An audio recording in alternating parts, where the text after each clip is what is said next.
Hello. All right, we are starting. That's cool. Let's see on TikTok as well. We need to launch this, and we are live. So hopefully everybody joins as usual, and let's start.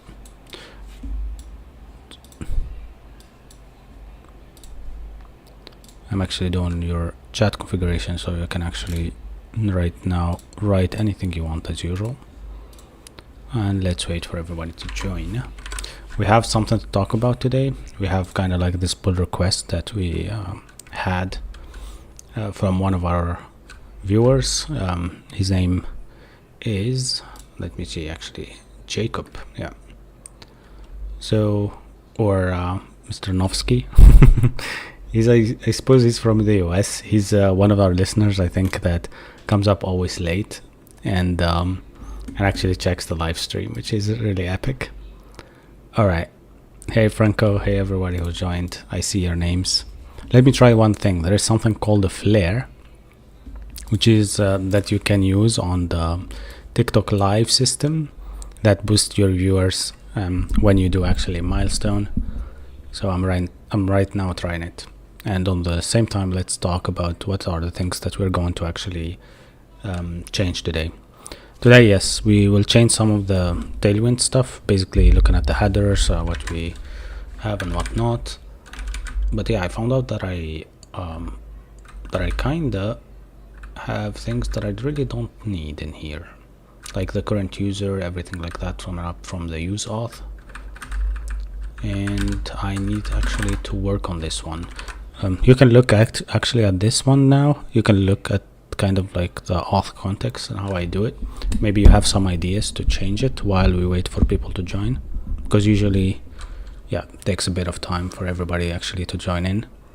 But yeah, I'm really happy for taking a break yesterday, because Friday, honestly, nobody will join. Everybody's outside.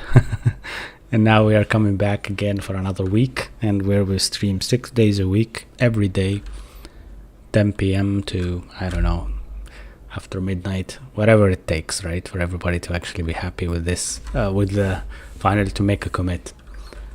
All right, so the application is not running. Let me run it. And here we go. We are on port 5173, and it's the backend running. What is the advantage of React? I know JavaScript, but not React. Yeah, so think about it like this. There is this possibility that I will actually draw it as usual. So yeah, think about it that you know languages like this, and then, for example, to make a button and to make this button actually work, so this is your button, right? You have to add event listeners for it, right? And with events, you will be able actually to do a lot of things in JavaScript, but imagine doing this every day, kind of. So basically, sorry for that. Yeah, Ramadan Kareem, everybody. Yeah, someone actually from the chat, it's from Palestine, he actually commented that, ZXZ. Yeah, nice to meet you, mate, and happy that you're still here. Thanks. So everybody, yeah, these events actually can go from one event, let's say, to 1 million, basically, right? And you don't want to do this every day. You want to have this kind of, yeah, let's say a click event, a hover event, and so on and so forth. At some point, you will do this to the rest of your life. And what matters here is that you probably want to have something like that surpass everything you're doing here and work it for you. And let's say this is kind of like what we call a package or a service, right? And in this case, if you are doing this service and you are trying actually to provide it, somehow you need npm packages, let's say, for it, right? For these npm packages to be working perfectly, you rather do it with Node and maybe pure Node. You can do it with Vite or whatever, and then launch like maybe an EGS server or something like that on your HTML, which will make things easier, but also will be better if you just use a framework, basically, right? And this is the moment where you will start to choose a framework that makes everything easier. One of the framework that makes event listeners super easier, or maybe one of the library, is Svelte for front end basically, right? And I just realized that I'm not sharing my screen, so this is just odd. Yeah. So it's like Spring Boot for Java. It just encapsulates everything and makes things easier for you, right? So here you just need to know how can you use the best framework that works for you. And for this, there's always a graph of the state of framework every year. Let's say React was here, like literally was on the top for now like 6 years or 8 years even. Next was Vue, actually. No, next was, I think, Angular next. But today it's Vue that is next. So since 3 years now, Vue is next. And Angular is third, right? And then comes Svelte and HTMX and stuff like that. So these are actually having kind of good awareness to them. But for the front end, they are not that popular anymore. They were popular, but now they are taking awareness down. So people are thinking that, yeah, this is good, very fast framework or whatever, but it's not gonna be one of the like very, very, very known kind of frameworks in the future, because probably it's maintained less or something like that, right? Ramadan Mubarak, everyone in the chat. That's nice. Yeah. So yeah, for people who doesn't know, Ramadan, it's our month. As Muslims, basically, we just fast from sunrise to sunset, and we just try to be good people at it. Yeah. Do you still React still dominates the industry in the future? I think if you think about it from our other perspective, you need always to check the state of JS part, right? And as you see, React is super far from its competitors, right, in this case. And the interest will always be down for React, but the use is just on top, right? So if you see a rank like this, you'll find React top. But here the value is just, in terms of interest, is dropping, right? So this what tells me you need kind of to know how to read the graph at this point. So you say yourself, yeah, I have React over here. Let's say this is React and this is Angular and this is Svelte, right? So you know that, or let me actually make it easier for you just with writing with another color. So this is Svelte, this is React, and this is Angular, right?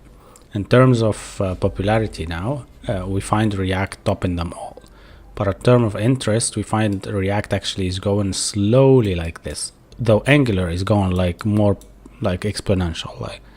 But Svelte, even though that it's a number, I don't know how, 4 or 5, yeah, it's just going up in awareness. But it's taken a bit of bitrate time like this. It's maybe dotted at this point. So what you need to know actually is just which one for you works the best, because here, in terms of interest, Svelte is interesting. Maybe people that are using it, in terms of interest, saying, yeah, I like Svelte, but it's not for me when I work with it. For example, it's not for a like professional project or something like that. Yeah. So that's it. You may actually follow this trend and just pick whatever that you see popular, but it might not be a good idea because this is start 2019, so it's not mature professionally. So in the market, it's not at that much mature. Maybe people started to use it in the last year. But in terms of positivity, yeah, React still top. So basically here you say, okay, maybe I will still have few years with React. Nice. So yeah, that's it. Oh, coding MoMA. I think you are making charts. No, I'm not making charts actually. I'm just showing the state of JS website, because people still ask what I am doing here and why I'm choosing React and so on and so forth. Yeah, do any big companies use Svelte now? That's a question to Google actually.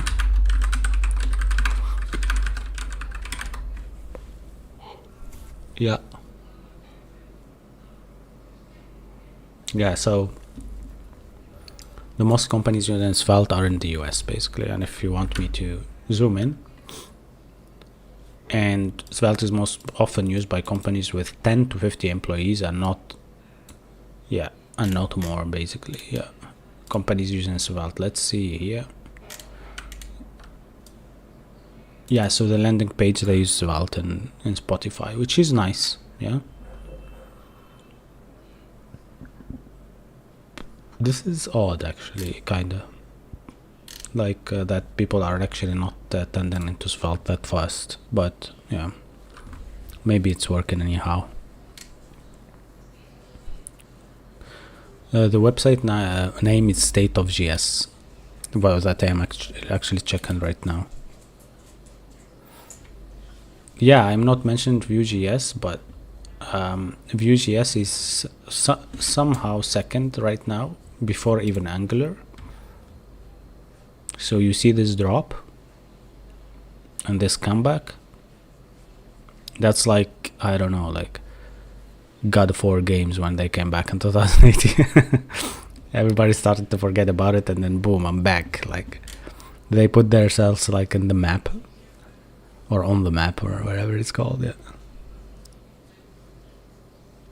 Yeah. So Jogger actually asked a very good question about why should you explain, what should people actually say always that Java is better than other frameworks, not programs in this case. So Java and other frameworks in the backend depends on how much strict they are to type. Therefore, you are tending to less errors on production. And Java seems with Spring Boot to do that perfectly, because it's an OOP language, which means that it is like oriented object programming language, which means that whenever you actually have an array of strings, it would be always an array of strings, right? And that's why in the backend like that. This is the State of GS website. You can check it. But in the meanwhile, you can just know that it is to your interest, maybe to learn anything in the future, maybe learn Java as it is a bit popular, and then move on to something that you see that resonates with you. So basically, in your case, it can be React, it can be Svelte, it can be anything that you feel good with yourself, with your, like, I am good at JavaScript, and my goal is to become a web developer. Therefore, I am going to be this and that. That's it. I mean, other than that, I don't see another way for you to to kind of choose the framework dependent on other people decisions, right? So this is the app, by the way, where we are right now, and these are the white noises that we built, right? So we have a big problem with kind of redirection. So now if I just log out, it will just redirect me correctly, but I think it will still cache the profile. That's why we have a big problems with this. So in terms for me right now to kind of solve this, right now, as you see, I clicked login, but the redirect is not happening. So what I can do in this case, I will just refresh the page and it works. And that's it. I mean, right now it works kind of like this, but I think that I will just do one thing more, which is to show you what one of our users actually did. So he kind of like went and checked and did a PR, and you are all invited to do PRs, by the way, if you see that you find something really odd to fix in the code and something is wrong with it. So here our friend actually, Jacob, Ornovsky, he had an idea to actually pull something into the auth login setup, as we are actually doing now the auth login part, right? We are on that auth login branch actually. So then we will follow what he wanted to do and we will just fix it. All right. So in this case, he said the cached user data was being retrieved, which was empty when you first went to the login page, and validating that query allows the user data to be fetched again once the token is set and correctly retrieved. the user data and allow the navigation. So this is really a good thing. Hey Cheetah there, hey DPK, hey everybody who's actually writing comments. I'm reading them all. I just have to code sometimes and then go back to the comments, and therefore I will read everything again. Want context reload on page load? Yeah, should be. Actually, that's a good thing. But in here, I think we complicated the things. Somewhere in my app, I'm doing something wrong. I'm not seeming like to find it. So we are following here the case where I am actually turning this project into like an open source for everybody to actually see the problems and fix them. Therefore, I will focus on like building features at this point. But yeah, overall, it's all good. As I see right now, people are actually interested in this project now, and they are actually starting it. Yeah. Okay, that's good. We don't have any state manager yet in the app, but we are hoping to do that. So right now, probably I will do the to-do list with the backend part, where we will maybe add in our app on the top section a place where you can actually set your to-dos for today or something like that, where you also can look at them and say, hey, I need to actually do this to do or this to do, and actually fix them up and save them. So in terms of saving to-dos and stuff like that, we can have like everything in the backend, so that's better.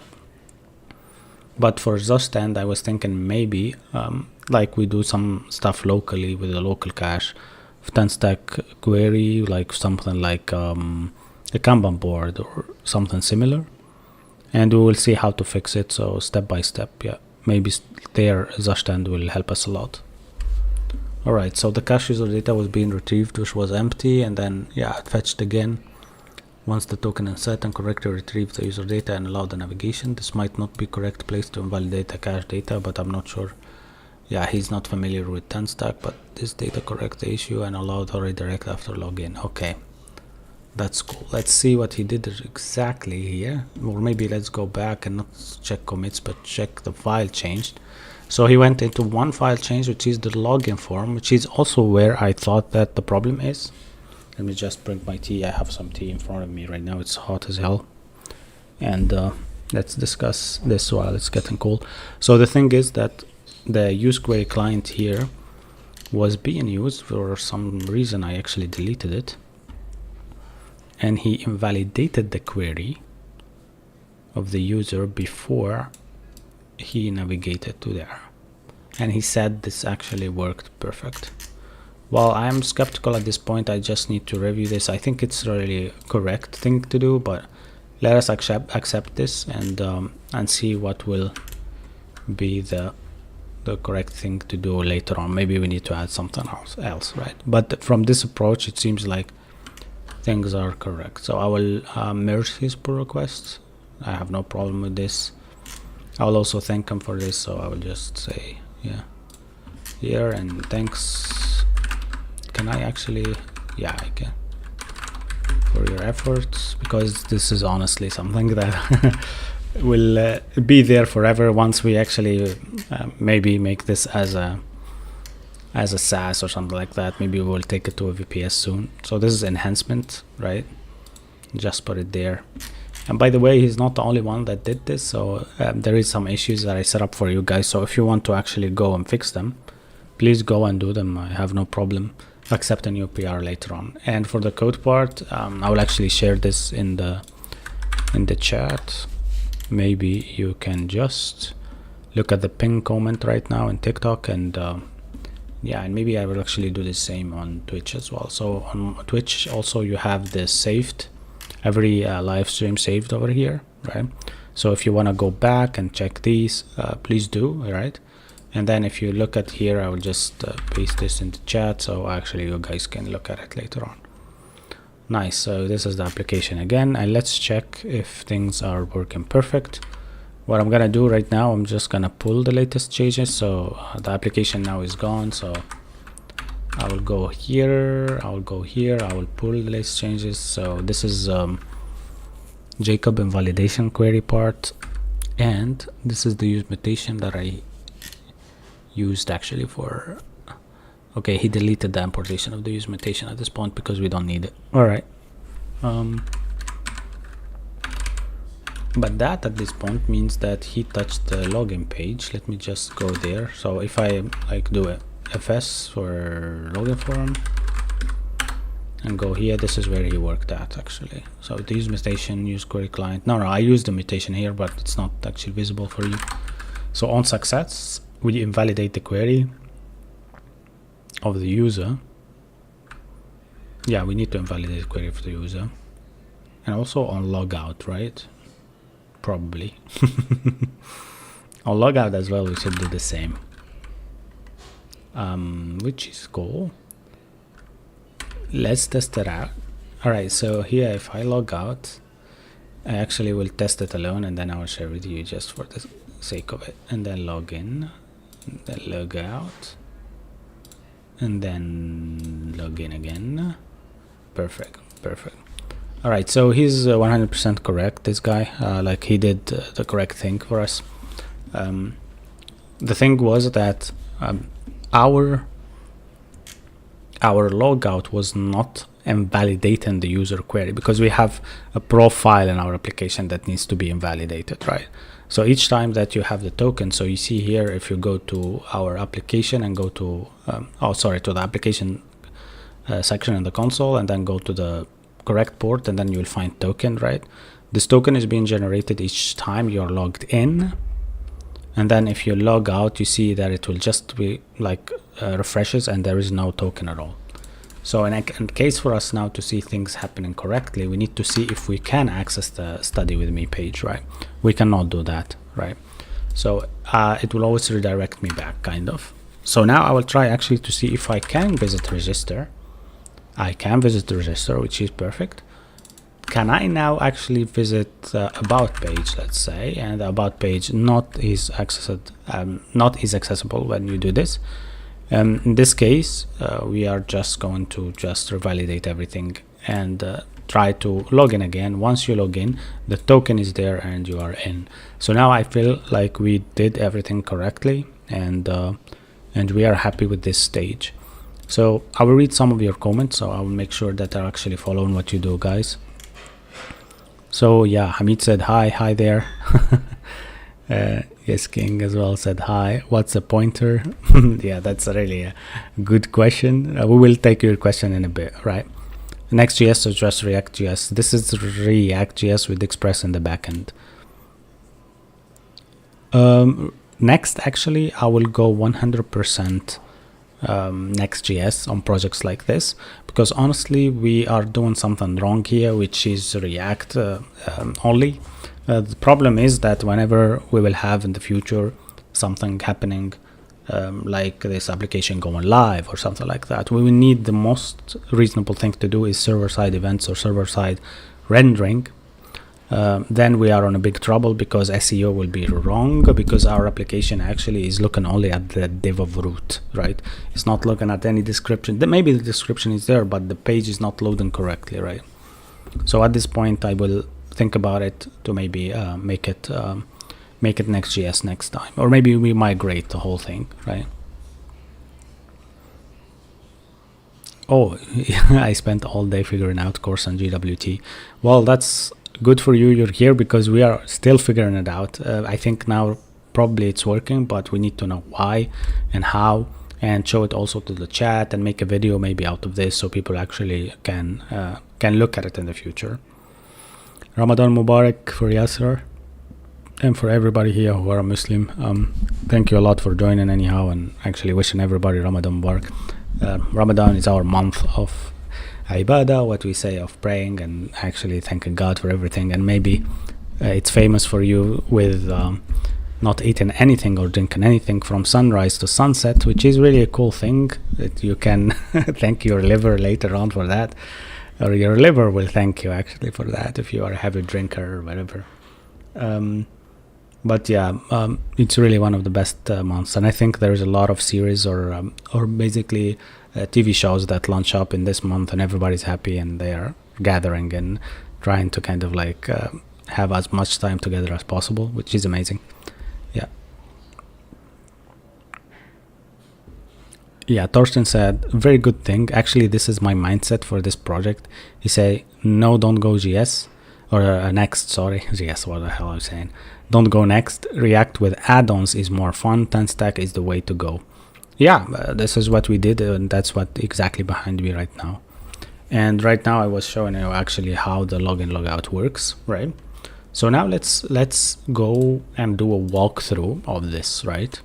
I will do a walkthrough, kind of like something that you guys would appreciate, I think, to explain to you how the GWT token works and how also this application came to life. Are you ready for that? I will do it in like 3 minutes stop. So I just want to see if you guys want to see that, right? And maybe that will help you see things from the macroscopic view, kinda, and then you know exactly what I'm doing with this. Yeah, cool. Then so I can actually put it in my profile later on, right, on my channel. All right. So if you are asking how we started with this GW token thingy and how Passport.js was set up, I will show you everything just step by step. So keep up with me. What I did actually for this application is that I specified like basically in my package.json, this is just a V2 React app, right? But with time, as we did actually a lot of components, oops, I have a problem with the stream. Sorry for this. I think the stream dropped and then came back. Yeah, so we will do this again. A sign in and sign out possibility for the user to be able also to log in, log out using tokens, right? If you go to our basically Express, like Morgan and stuff like that, just for logging in the terminal, and then you will have to see that I'm using Passport.js somewhere. And Passport.js actually helped me in this case, yeah, to kinda log in, log out with GWT and all these kind of stuff that I installed for tokenizing the profile sessions. So if you go to routes, you have the routes here, right? And these routes are login, logout, register, and so on. Are you following, guys? So basically, in this case, I was just trying to kind of like tokenize your login, and you will be able to actually see how the routes work using the redirection part of the routing to actually show you the correct page. So usually the root page that you will see is the index page, right? But in this case, it's the login page if you don't have a token. And how does that work? I'll just show you now. Okay. So let's go step by step for this. We have the register, login, logout. All of them are in controller functions. Maybe my namings are a bit different. Maybe I just actually should put this in an auth, maybe .ts file. But it depends on what you choose, and I'm actually focusing more on the front end at this point, actually. So there is the user authenticated middleware, which actually checks on the blacklist part. My blacklist actually is very funny. It's just a token blacklist set, which means that your set will only accept unique data, right? In this case, your set will be always refreshed once I push anything to the server or if I restart the server. But maybe this will be changed to another service in the future where we use, I don't know, use auth or something like that. But for the sake of it, we tried actually to do this to learn how GWT works. And here, as you see, there's like this session to false and passport authenticate as a middleware that passes the next part to the next function, passes the user as a request, right? And as you see here, the request of the user will be checked, and it will tell you kind of, hey, if you are not in the token blacklist and you have a token, then yeah, please redirect you to login. Otherwise, we check this with this function is the check blacklist function that also does the same work for you. But yeah, the user logout here, if I just go on top, actually the part where it deletes your token. So for sure it doesn't delete your token here, just get it in the headers, and then the deletion will happen in the API functions for the front end. So here, as you see, if I have a profile, I will just get that item and check it. And by the way, when I say checking it, it's just the same function in the backend and checks if you are or not, and passes and everything is good. Otherwise it will actually do the logout part here, and you know here the navigation part for the location of href part. I'm not sure if I put it here or I put it in the form, but seems like this works and I have no problem with it. So as you see, you're actually getting someone to log out using that token, and then removing from the local storage this. And in order for this to work perfectly, you need also to have like an auth, let's say, context, right? And my auth context is very simple, just like an auth provider that I put on top of everything, and then I load every children components as a React nodes. And this helps me a lot because I have also the possibility to do this with React Router, where I pass the context of query client in it, and then in every page I can check. So for my login form actually, or my login route, and this is the tricky part that we did with the chat last time, you have here the possibility to actually check if someone is authenticated with that auth context, or just you fetch the query of user data. If you're allowed to query it, then all good, because then there is a token. If not, then there is no user data and you're just doing the redirection here, right? So my redirection for the logout function might be actually useless, but for security reasons I will just leave it there. And as you see here, my login form is very sophisticated a bit, but I think it's really simple if you look at it from a perspective of using the latest packages. I'll find out that I'm using here login schema, for example, from Zod, and a type for it from Zod as well. And then there is where you infer the type, by the way. And then there is a use form, and the mode of it is on Blur. And then there is a mutation from 10stack. And the funny part is that if you log in and everything is good, then I need to invalidate the user and just navigate you again to the page of login and logout, or the home page in this case. All right. So that's it. I think it's really to the point, and I think it's really making sense using all of this. But I am looking forward in the chat maybe for you guys to let me know if you have any questions. And here we go. Yeah. So here, oh, some guys just opened TikTok and saw my live. That's nice. So I'm on the For You page of some people. Yeah, I had actually a flare happening in the chat. So what is a flare is kind of like this detachment from the live stream of the users being actually only the one that are following me to watch. TikTok gives you these flares, and actually you can use them once and for all once you need them, and they will boost your live stream kind of. I'm making an IA journal app, and my connection from Flutter project to my Fast API doesn't work, or works. What is the question exactly here? Yeah. Some guy, he's called Earth, he came in the chat and just said help. I like this kind of comments. It's just like some guy also is named, I don't know, he's like coming to the chat every time and saying, hey, repent to Jesus everyone, and he just logs off, which is really funny for me because he just has a message for every live stream, I think, which is cool. I mean, why not? If you see it, at least someone will remember to do something, and just go and pray or whatever. All right, so C# or Java and backend you will work with the future. Yeah, I'm not working with JavaScript only, so I will always choose like JavaScript for my projects, right? But in the other part of it, I am kind of not happy with Express as just there. Maybe Nest.js with the possibility of doing services will be the best thing to do in the future, kind of, yeah.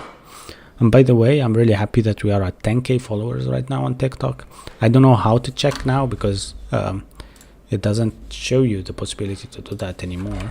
It just puts 10k. I don't know even how many followers we have right now. Maybe 10k.1 or something like that. But let me actually check for you guys. And I will mute the site here so you cannot hear anything. And I will actually check how many people are we. Oh, right now we are 10.1k, right? And by the way, I did kind of let's say like a playlist for you, so you can be able to see not only my my Leetcode question videos or something like that. Actually, I put Leetcode on the side on a playlist, but also the other playlists that I would create will be just React playlists and stuff like that. And maybe create and log in, log out, like GWT playlist, Passport.js playlist, anything that we are doing that I can actually help you with. It's just gonna be on its own correct playlist, so you guys can go and just scroll over all of them if you are preparing for an interview or something like that.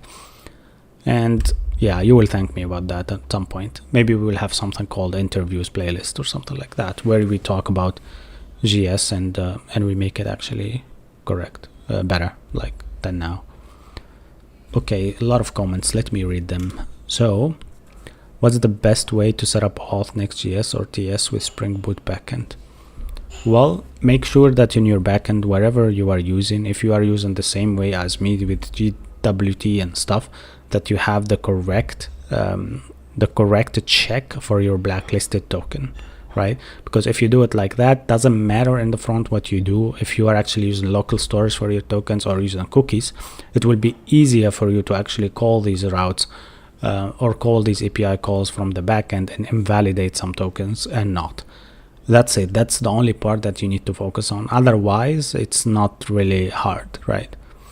Because you need to make sure that when you start coding on the front end for these like auth configuration stuff, you need to make sure that your backend is 100% correct. Yeah, you don't want to have these invalidities where you are actually trying to invalidate a query of a user like we are doing these days, and the backend works correctly, but for you, if it doesn't work correctly, then you will always be logged in, right? So make sure that you start from your backend first.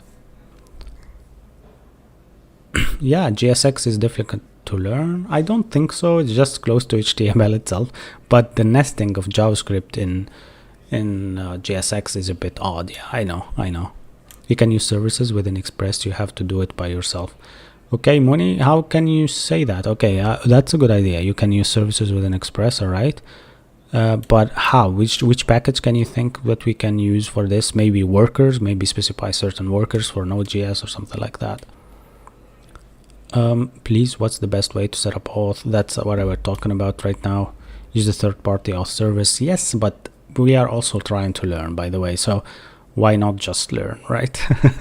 I don't want to really to just take the people for granted and we use something and then yeah, it's more secure, I know, but my security right now looks good for this. Maybe if we have any breach or any problem, then we will fix it. Yeah. How to get out of tutorial hell, what project to start with? Yeah, by the way, I will just show you what I was about to say and I will answer that question. So this is my playlist kind of for now. So if you go to my profile on TikTok, you have every playlist with a big title like that, bigger than my head on the screen, that will explain to you what we're doing. And we started this recently, and as you see, we made a lot of videos, right? So one of them is just these Leetcode questions playlist that are created for you, that you can actually go there and read it. And once you actually go through it, you will learn a lot about JavaScript and how to actually think in interviews and so on.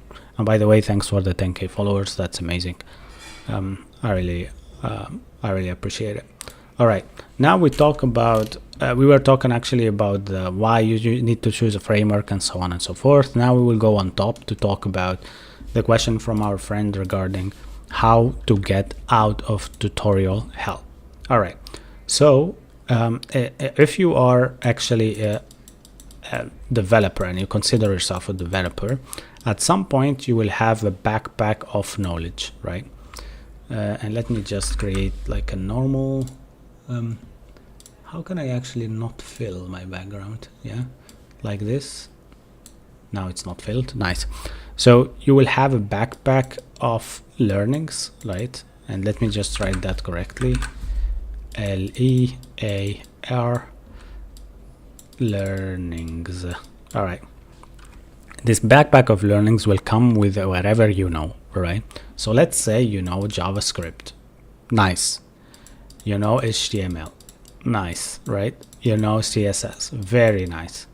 You used a database. Okay. You know DBs, right? You know probably the difference between two DBs. One is called NoSQL right? NoSQL database and SQL database. That's like perfect, right? And then you know how to do auth, let's say, right? And you do know how to set up a small project, right? What we call SPAs. And you know the difference between SPA, like or like single page applications, and you actually use maybe Tailwind for it, which is like a CSS framework, right? If you are at this point and you have the small package, you are actually, I think, eligible to just go like that, because your knowledge started like literally flat. You went like this. You knew about GS here, probably learned HTML, CSS, blah, blah, blah, blah, blah. Here where you actually feel like, yeah, good, I know now how to build a website, right? How to build, kind of. And then you will be like, okay, now I can start with getting out of the tutorial hell. So the tutorial hell will go like this. You go exponentially, like trying to actually build stuff, but you will face a lot of problems. So if you say that this part here took you like 30 days to learn everything, this part here, while you are learning alone, will probably take, I don't know, man, even more, like 3 months, let's say, because this is honestly something that happens to the best of us, where we are actually here and we don't know how to do an Express server. We are here and we don't know how to use our brain to fix like some simple Leetcode question. And we are here where we forgot how to write a class or a class component or wherever, like even like a simple CSS class or something like that. But the funny part though is that if you get out of this, you will feel always strangely like not progressing at all, while you are actually, or your brain is training on actually remembering all of these as a syntactic sugar thingy. So your brain will always be setting up these automatically, but when you talk about them in the streets, or maybe you're not on your computer or not on your keyboard, you cannot actually remember anything. But when you are on your keyboard, you can remember them. Don't worry about that. So that's I think this is the area where you will have always the imposter syndrome, what we call, right? So yeah, for this syntactic sugar, make sure that you know to write how little functions and stuff like that. And then the moment that you start with your first project, things will be super hard. Second project, thing will be even harder. Third project, even harder, because now you are thinking more like, how do I do auth? How do I do like Prisma, like for my databases and stuff like that? The moment you just pass this here with the third project, things will go like this. Like honestly, literally like that, right? Why? Because you will be able actually to do a lot of things for the community, maybe actually do some like PRs for other friend projects or something like that. Maybe some friend of you will come to you and say, hey, can you help me out build this application or something like that? And you will have like architectural view of how things works, and things will go just boom like that. And that's it. This is all the imposter syndrome part, like this where you be like, oh, I'm writing something but I don't know how to read it. That's why we have GitHub for stuff. You think that if I have now to do I don't know, to do like auth again, I will just write it from my head again. No, I will just go to the same function, copy paste them, and move on, right? So don't get yourself beaten by just saying, oh man, I am really bad at coding, blah blah blah. It's that you are not bad, you're just not used to it anymore, and that's it, as a lifestyle kind of thing here, right? So don't beat yourself on this and just try to build as much as you can, right? What is the theme? The theme is called Tokyo Night, by the way. And we are building, we were building actually the part where we log in, log out of our application, and it works perfectly. Maybe we'll make it a bit better with just making it dark moded. So this is the application now. So if I just refresh here, yeah, these load like for too much long. You have here the token, right? So if I log out now, it's redirecting us to the login page. If here I just do the same part where I just log in again. By the way, this is the validation part. If I just go in and go out, it will blur out. So that's what we use with React Hook and stuff. Now I'm logging in and things are perfect, right? So I'm going to the correct page and things are correct. So I'm really happy with this. So maybe we'll do something with like fuzzy find later on, these states of everything, what you are playing and what not, will be nice. But let's see how we progress on this step by step, right? Cool. Right now, maybe we make things even better with correcting this one here, centering it and stuff like that. But there is more better stuff for us to do. Maybe just put like hello John or something like that on the top of the header to just know which user we are having, and if the user actually is getting retrieved correctly, because we are invalidating the query anyhow. So that will be a really good thing to do. So I think I'm console logging that somewhere, but let me check.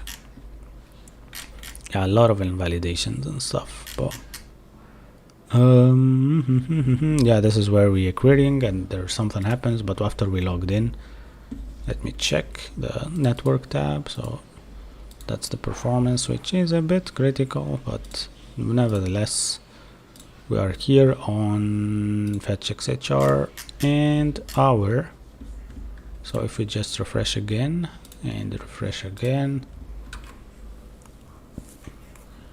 we see our profile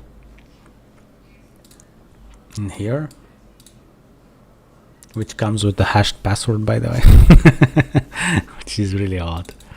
We store this, by the way, in the backend, so I wanted just to get it, like, right. Maybe we really don't need it at this point. To get the profile, probably we just don't need all the password actually. But yeah, it's an insecurity somehow. But yeah, it just wanted actually to know that everything is coming up correctly. Cool. Let's make that more beautiful then. And thanks everybody who is here for following and all. That really helps. We are trying actually to build this for you, so you are actually learning and stuff. Softimus is, I don't know what kind of comment is that. Are you laughing at us or maybe actually surprised? But yeah, let us know. Can you share the git of the project? Yes, 100%. The git of the project. So git white noise. Yeah, here you go. This is the project, and I am actually pasting it now on the chat, and everybody in the chat will be able to see it because it will be pinned. By the way, guys, please like the stream and share it, because that will help us actually reach out to more people. Like as more as possible and as much as possible, because honestly that's the only way that we reach out to people and people join our community. An FIQ site, actually, yes, I still didn't do an FIQ site. Yeah, but what you're talking about here, an FIQ site where I kind of talk about the same things on the chat, so maybe with the chat, so maybe I put them there, like the roadmap.sh and stuff like that, or an FIQ as for this application alone. Yeah, cool. So bro, there is so much more to DB than that. What do you mean? Yeah, okay, so he's here telling, because I was seeing the show in the backpack thingy. Yes, correct, because honestly, I want just people to start doing, and then they will meet the things that you're talking about, and then they will know how a DB works. So we're not worrying about how a DB works or how people should react to certain functions for a database or something like that. I know that if you actually do a Prisma or Drizzle or whatever as a database, you will be able to kind of like forget about a lot of problems from your database, especially that you can call your database and query and disconnect very easy, and things will be very secure at that point.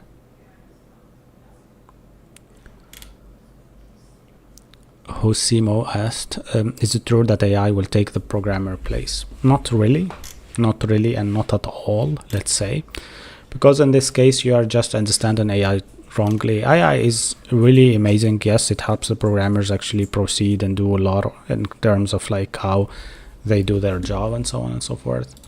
But don't get discouraged, because actually the discouraging yourself with AI is just dumb. Because if you think about it from this context, AI helps me to do like tokens, to do regex, to prepare chunk of codes that I think and I know very fast, so I can actually put myself into solutions for creating a header super fast, or creating like a GSX component super fast, so I don't need to repeat myself, right? Which is really cool for you and for everybody who's like new to the language, right? So if you need like a logout section where you are actually just creating a button with ChatCN, you just ask it, how can I do this, and it will tell you, right? But the moment that you learn about what the AI is repeating to you from time to time, building these small components, you will get better at what you do. So what you need to do in this case, you just learn what AI is letting you know. And how is that? When the AI makes a function, let's say handle submit function for you, right? Like the one behind me with the onSuccess part and the onMutate part. You just want to know how does that happen? What is a mutation.mutate, and why we are using that instead of get query or something like that, or use query, and why use query for getting and mutate for posting. And does that mean that if I do patching or deleting, should I use mutate now or this now, and so on and so forth. So that's the moment where AI helps you to actually believe in yourself and move on. But if you use it like blindly to build something blindly, yes, you can make it happen, but it won't be really that long of a deal for you to actually be invalidated in the future, and someone will probably take your place. Do you think AI going to take over? I was just now telling this story about it. So yeah, it's not gonna take over. Yeah. Where are you hitting the backend endpoint in the login mutation function, or why? Okay. So here, as you see here, like I have a mutation of login schema type, and somewhere in this mutation, I have a query to query the client, right? And by the way, this is a mutation that goes exactly to registering, I think, to the onSubmit function and mutation.mutate of the data. And I think in this case, we are having our Zod stuff, that is the form part. And let me see where we actually ping that exact function for the register function. Yeah, I think here you go. Here we have only login, by the way. This is where you return the mutation, basically. And by the way, because the mutation needs a returned function, then therefore you can return a function directly like this called, or you make this function return another function, kind of. It's up to you, right? So yeah, this seems to be simple, so I use this, and here you go. This is my front-end function for login, right?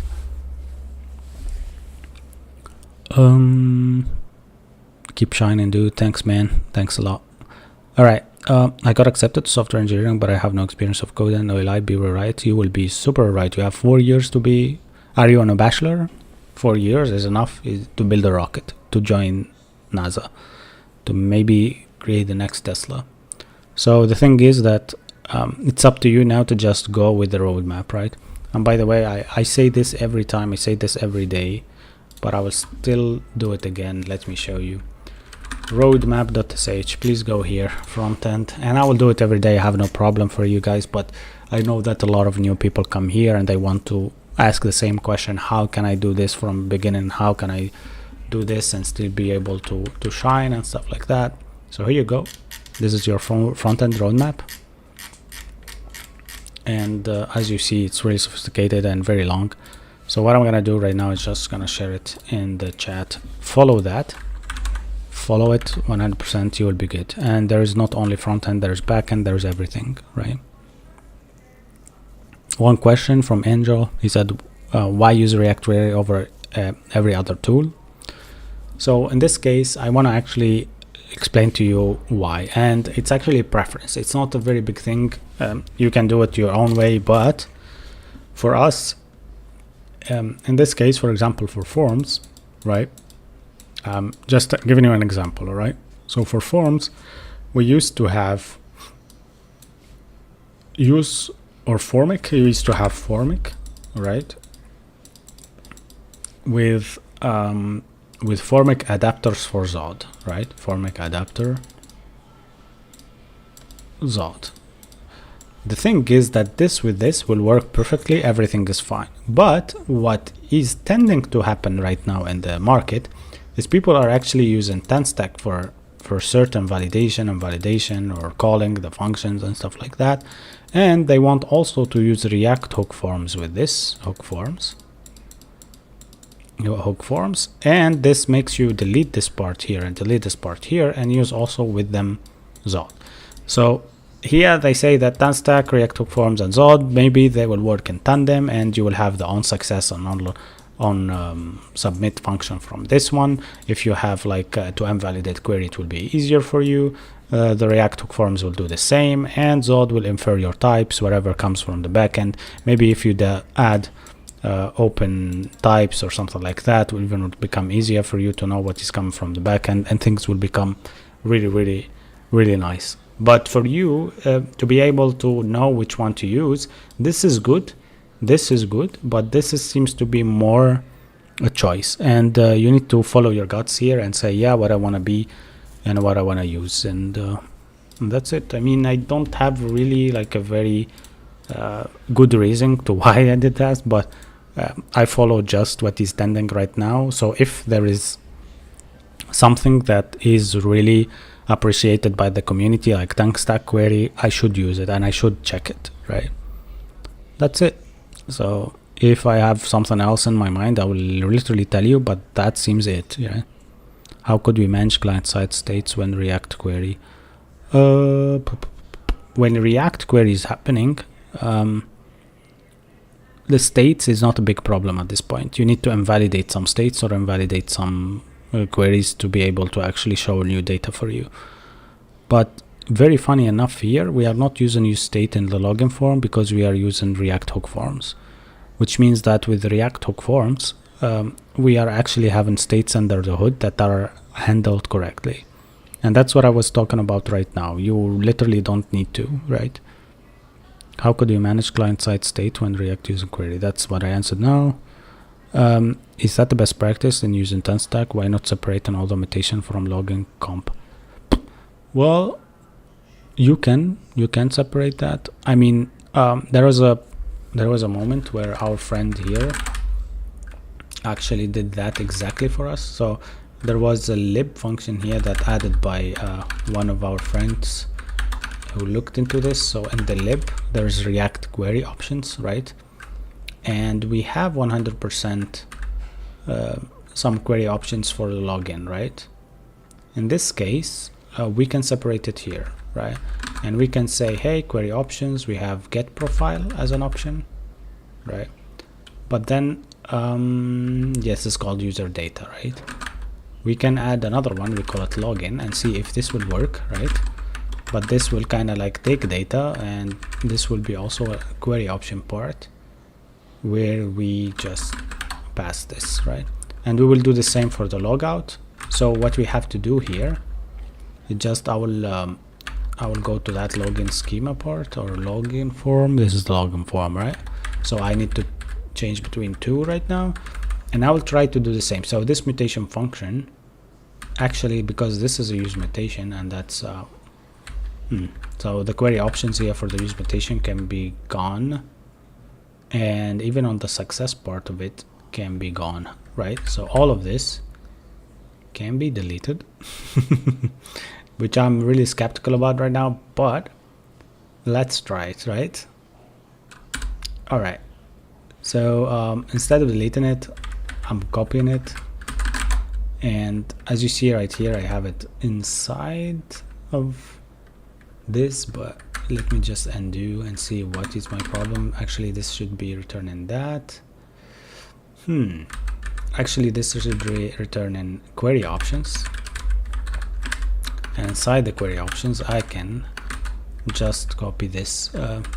Okay, v inside that, and I'll just do it and then paste that. All right, seems like a bit odd to do all of this, but here we'll have a lot of types in this case. Data is not there, so I can import the types. Import login schema type, And also I can this is a bit odd, right? We have a navigate part. I need also to do a navigator. This is fine, maybe. Let's do it here. Import navigate or use navigate. I thought that use navigate needs to be inside the GSX component at this point, so yeah. And then I will just do it here, const navigator navigate equal use navigate, just completely like that, so we take off that error. And we need also to get the login page, or the login, import login variable from the API user. Now we don't have any problem to worry about, just that there is a mutation part that is overloading. Yeah, why is that? It says that no matter how much this call for the query options. Yeah, so yeah, this is kind of odd, because our query options actually needs that, and maybe also we need the query client part of this. Seems like we are doing a lot, I know, but we are just testing this part. All right, query client equal use query client. I'm not sure query client, use a query client from 10 stack query. Yeah, that's what we did here. Use query client. So use query client. So use query client is just our kind of hook to be able to use the query client anywhere. Yeah, so now we have an overload part, and use navigate cannot be called on a top level. That's 100%. So as you see here, that's the reason why we didn't do the whole thing. So I'm just gonna delete this, and I'm gonna use it only whenever I see that I have my function that doesn't need any data source, basically. So I'll leave it as is, right? Are you using NeoVim? Yes, I am using NeoVim, and that's it. Yeah. All right, I'll read your comments also.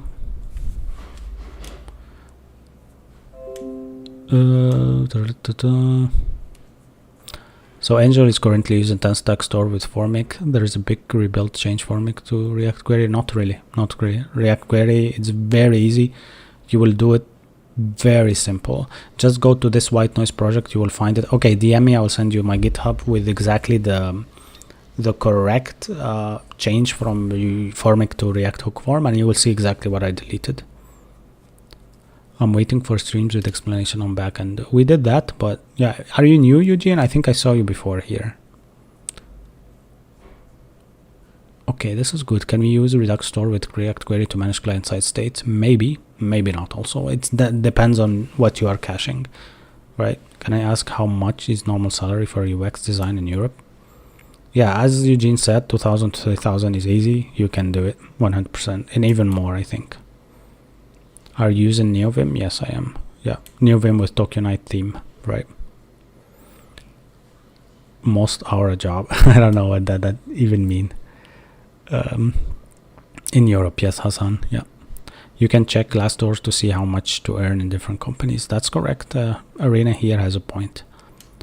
Can we use Redux Store with React? I answered your question here, but I will actually continue now with what Hassan is actually asking. He's a beginner.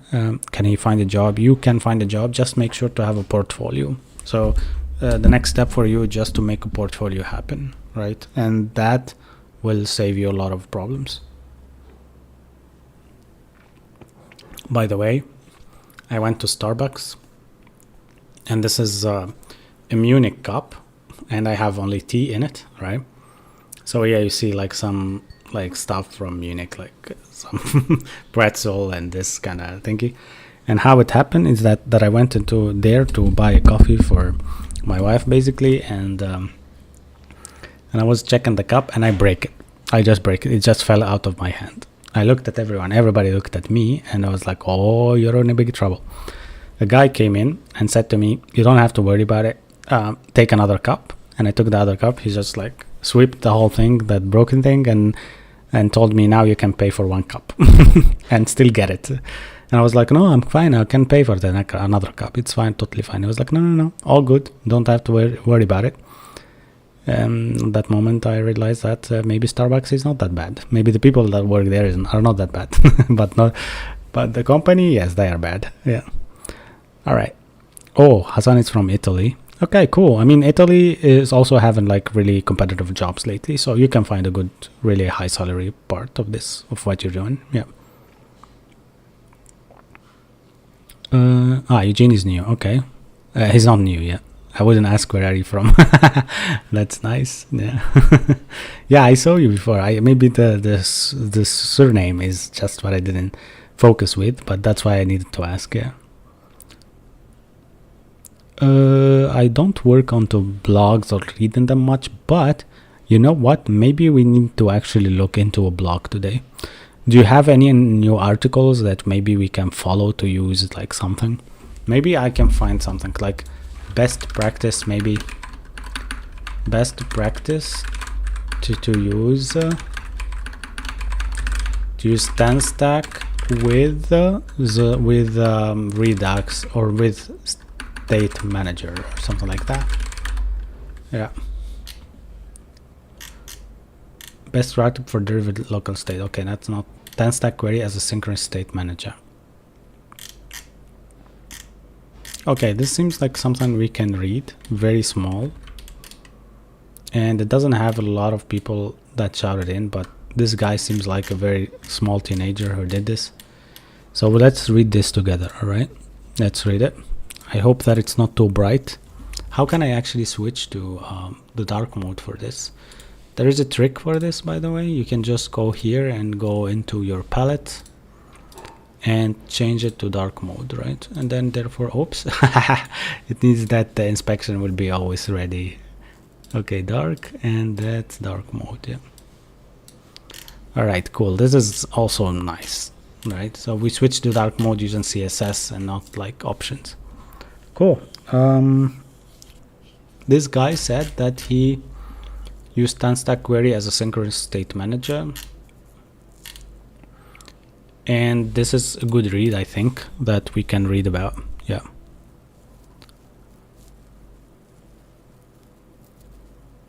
I really like the live. How can I get some paths in order to see what's currently used?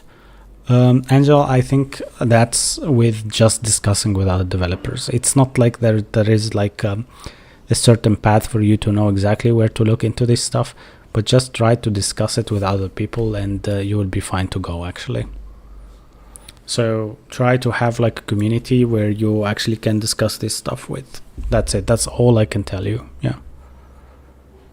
How to make data from local storage available globally. I mean, they are available globally. Local storage for you is available globally. Yeah. So you can just do local storage.get item or remove item. So you can remove, set, and get, right? Which is awesome. Yeah. How to actually work and dive into blogs. Not dive, but now we are doing something like that. So this guy, I'm actually going to hop into the code directly. So where he actually used the query client provider, which means that there's a query client like this one that he's just provided in here. And whenever actually he's using it, he needs to provide the client like that. So here he sets the query of number. So this is actually setter. This is actually the first time that I see this. So he sets like certain stuff. This is good. We can do this without token actually. Yeah. And then the number will be updated basically here probably. Initial data number and then return Pinot number as a GSX. So this is actually just the number part.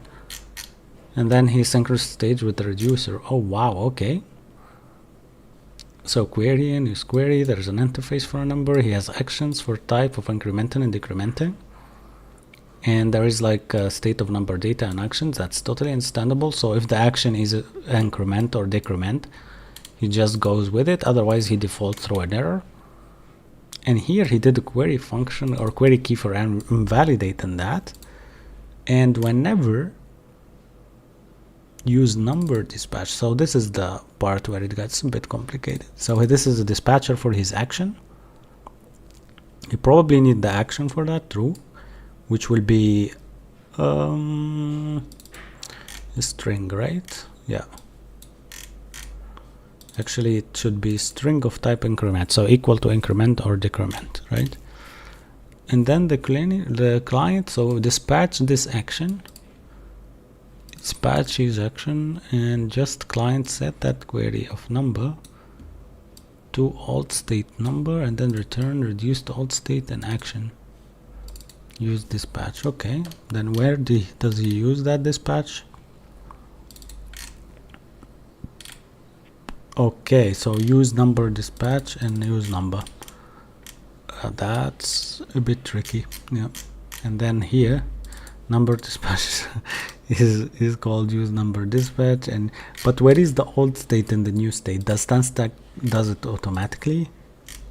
I was thinking that actions should mention the old state and the new state for the application.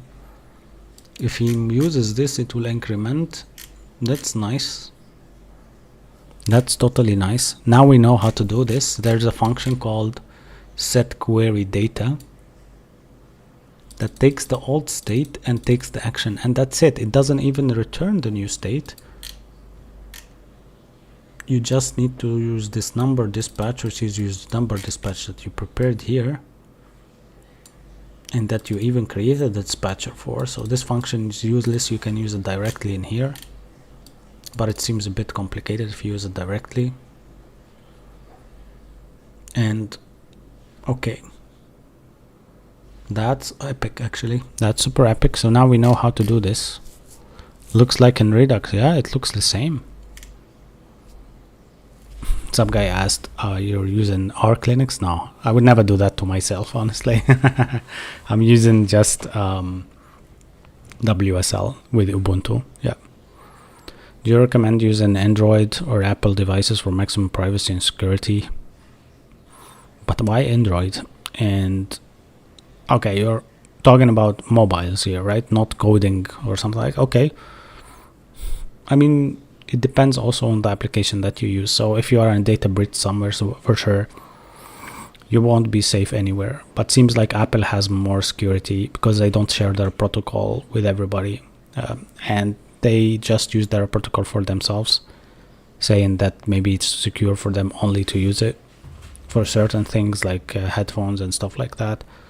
So for you to be able actually to run AirPods on iPhone, you need to actually use their protocol for that or buy it, right?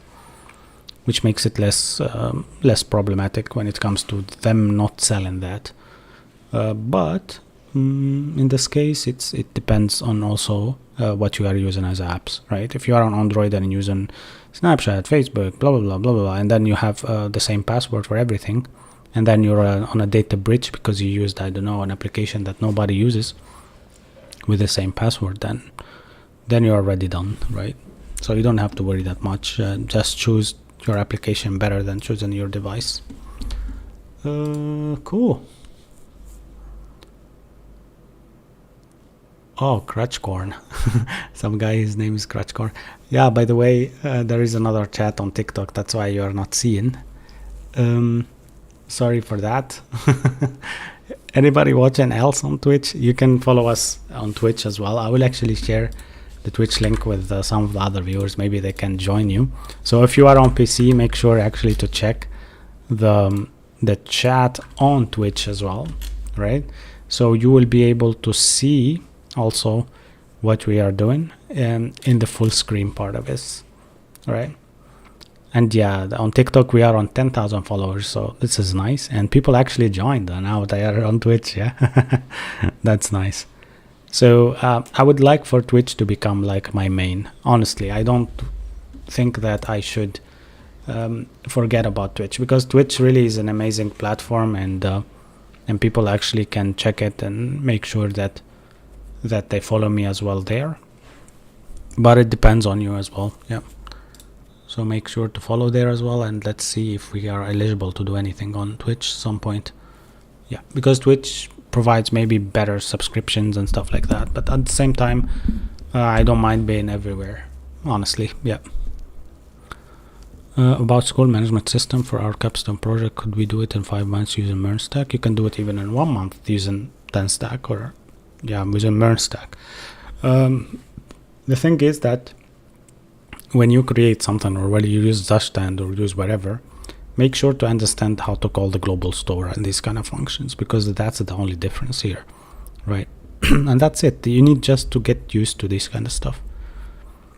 What framework library is that? This is React, by the way, with TypeScript. And Grant Bernard said, hey there, how do you set up your system like this? I mean, you to stream a TikTok. I do have OBS and OBS and Live Studio for TikTok, and that's what I use, honestly. Yeah, but they stream everywhere. I stream even on Kick. I don't know if Kick is actually running right now perfectly or not, but I will check it. Kick is like something that I don't really care about that much lately, but I have 19 followers there, and there's actually some people who are commenting, so I need to just tell them hello. Yeah, the thing is just, yeah, it just depends on where the interactivity is, right? Cool. And I need to kind of like a way to have all the comments all into the screen so people actually can see them. That would be really cool, honestly. Yeah, maybe we'll do that as well. Yeah, so next time in the chat, maybe also, guys, you can share with me ways to set up my OBS, because honestly I'm a newbie when it comes to that, and I would like to learn more from you. Actually, that would be nice. Yeah, cool. What else did I not share or I have to share with you? Yeah, that's it. I mean, how much in a day you spend on coding? If it's actually if it's maybe for me with working, I would code like 2 hours to 3 hours daily, focusing 100% on code. But usually it's more like, if I'm working on the company, I would be doing 9 to 8 hours maybe. That's it.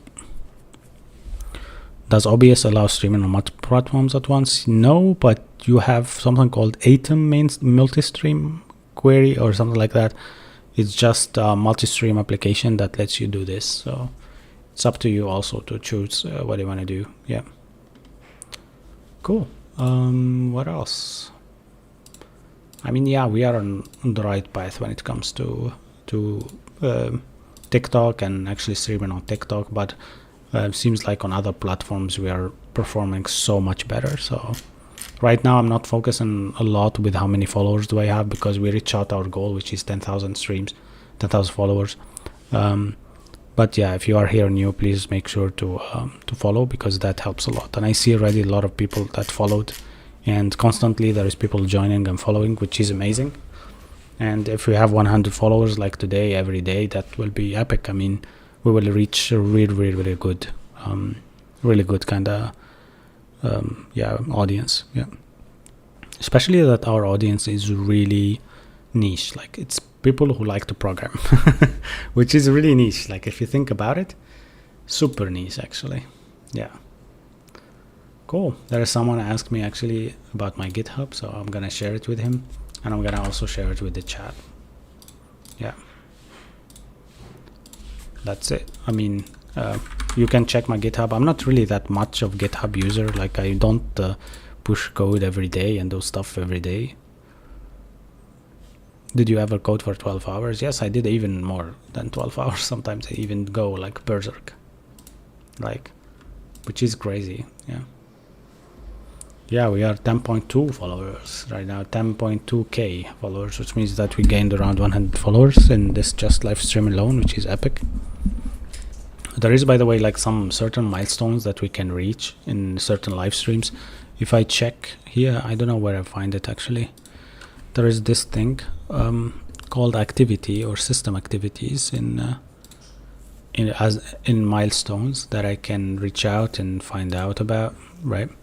But seems like I cannot see it. Live metrics it's called, or something like that. Yes, live metrics. So if I, for example, today receive 15k likes, I gain some points, kind of, right?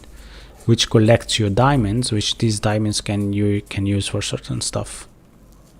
And if you have an average of 82 viewers, you can gain also 1 subscriber for free, which then you don't have to pay for it. TikTok will pay for it, kind of like that, right? And there is this bonuses system also, which is like flare parts. I'm now claiming them, which the flares you can use to kinda, yeah, I have now 2 flares I can use kinda, and these flares can be used once into live stream, right? Which makes me also gain some stuff, which is odd. I don't know about this stuff, it's just kind of like new to me, honestly. It's just kind of cool. Tier 1 flares, tier 2 flares, there is like too many tiers flares. And there is one flare where you will just boost up to everyone on TikTok. But I really like the fact that I'm really able to receive them and use them, and if you meet your daily goals, then you can get another flare or something like that. Now I'm just collecting all of them, which is really nice. Now I have how many flares? Let me check. I have 5 flares to use in the future.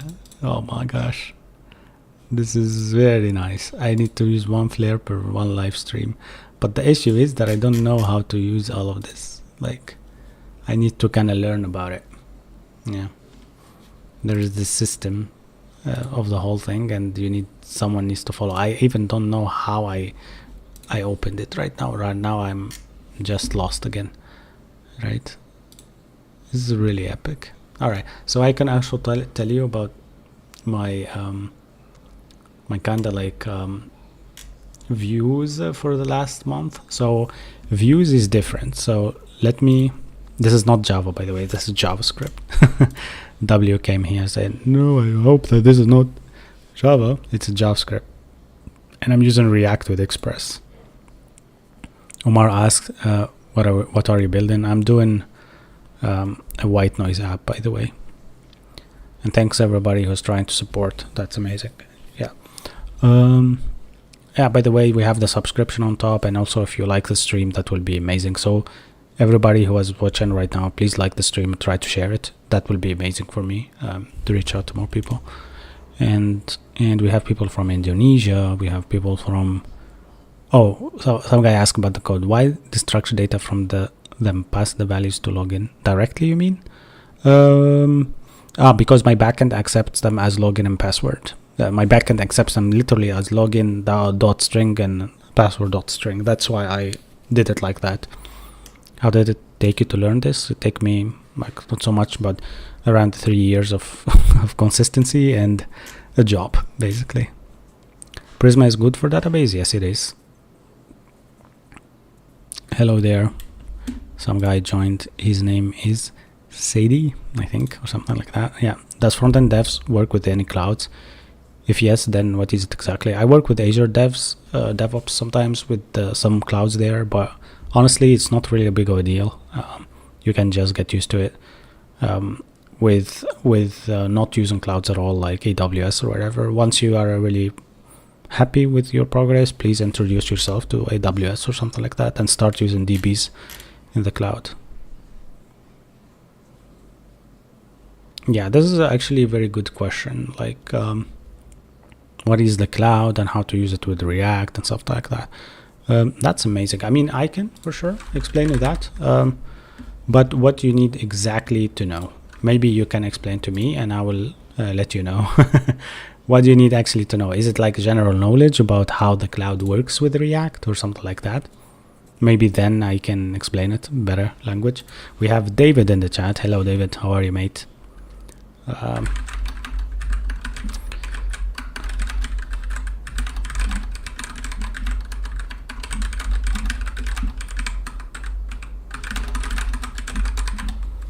So, like AWS services. All right.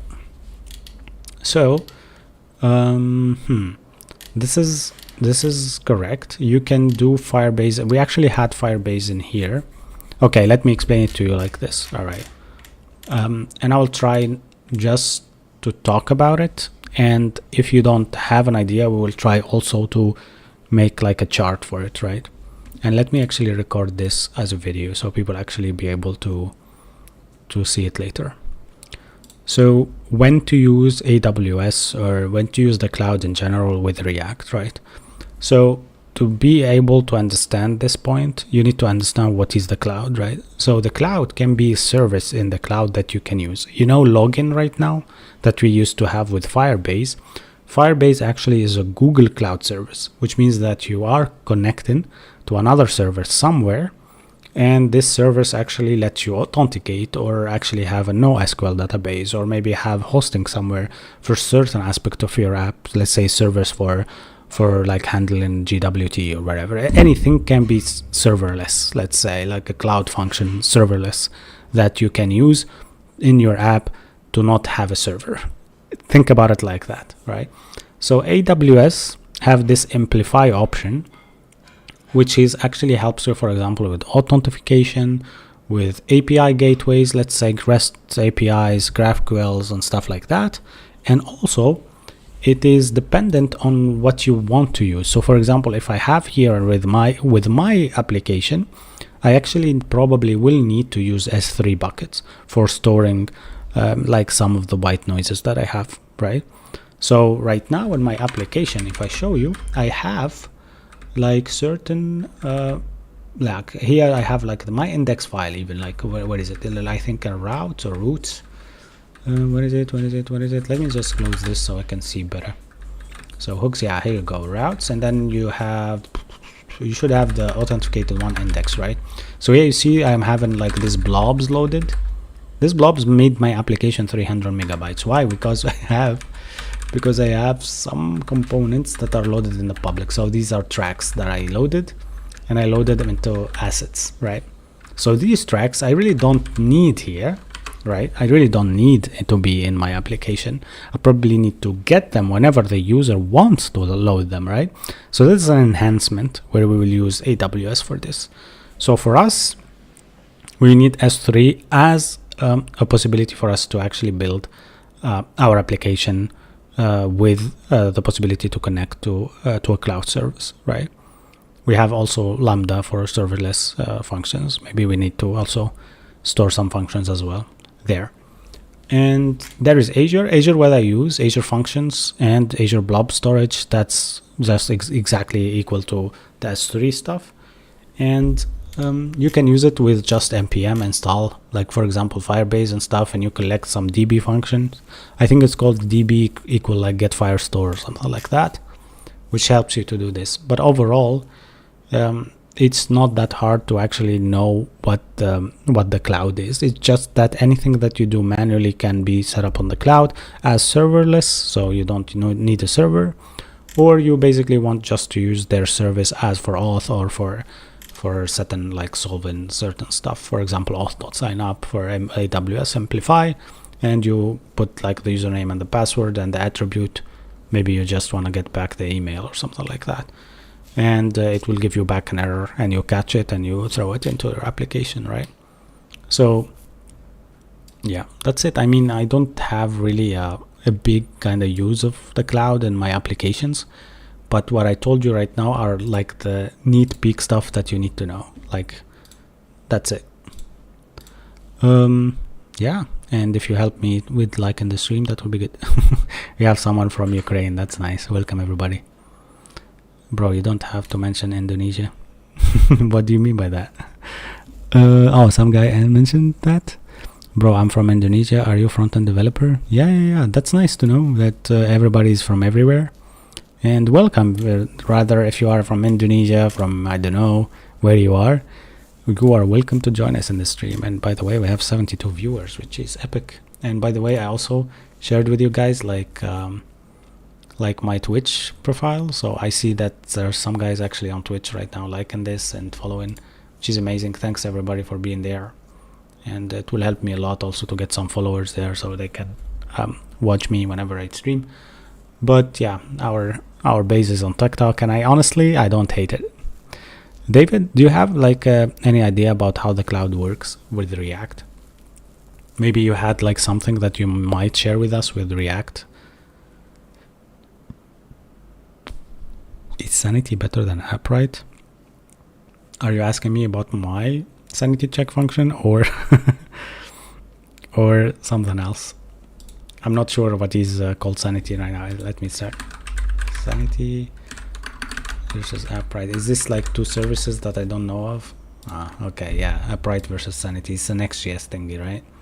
Which one will you use for your e-commerce website? Haha. This is nice. Payload CMSs and stuff. Let me check this. Sanity, the content operating system. But you have to pay for it. Let's check how much to pay. If you are a growth company, $15 for 50 users. That's not a big deal, right? For individual experience with shipping, small projects, to permission roles, to databases. So it's like a serverless content database thingy. Yeah, Sanity it's called. Yeah, it seems good. Yeah. Can you do some examples of reusable components? We have the best example here, which is what is it? Reusable. We have everything here is reusable. So for example, this is tabs. Can you understand what we are doing here? Maybe I can explain it to you. If you understand what is in there, let me know. Otherwise I will explain it, but I will try to explain it anyhow, right? So yeah. Nice. So we can actually have more stuff right now to gain from using this TikTok thingy. I think TikTok has like two things to share with people, like a gaming kind of thingy, like appreciation, live stream achievements and stuff. But also there's bonuses that you can click over and get as rewards, and I have no idea what they are. It's like you can get metrics for certain stuff and you can claim. So if you collect daily something, you can get something to get from TikTok, basically, if you go live and do some certain stuff. One of them is called a flare. A flare helps you if you have less viewers than 30. You click a flare and you will reach out more people, basically, as if you are promoting your live stream or something like that.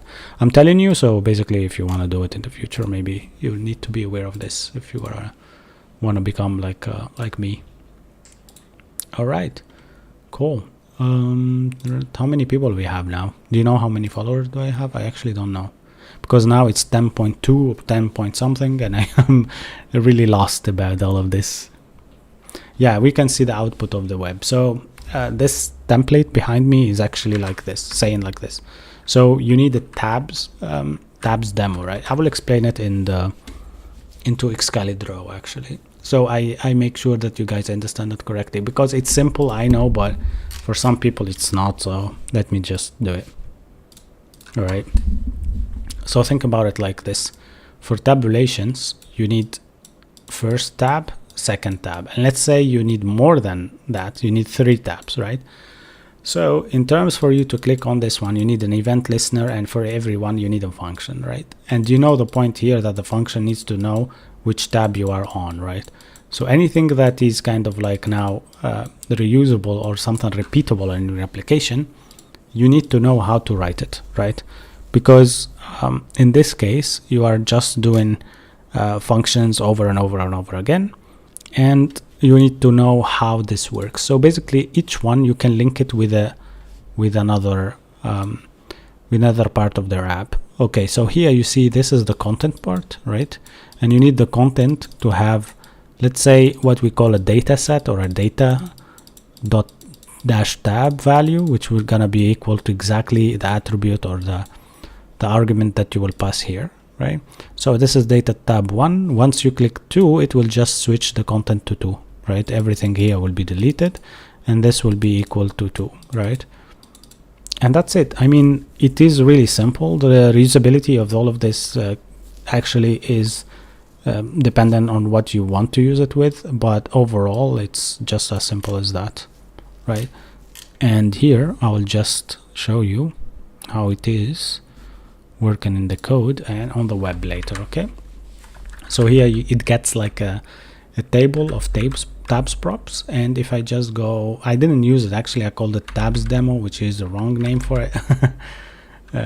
Yeah, but I don't use it at all actually in my code, but overall you can use it this way and actually specify some tabs to actually be used.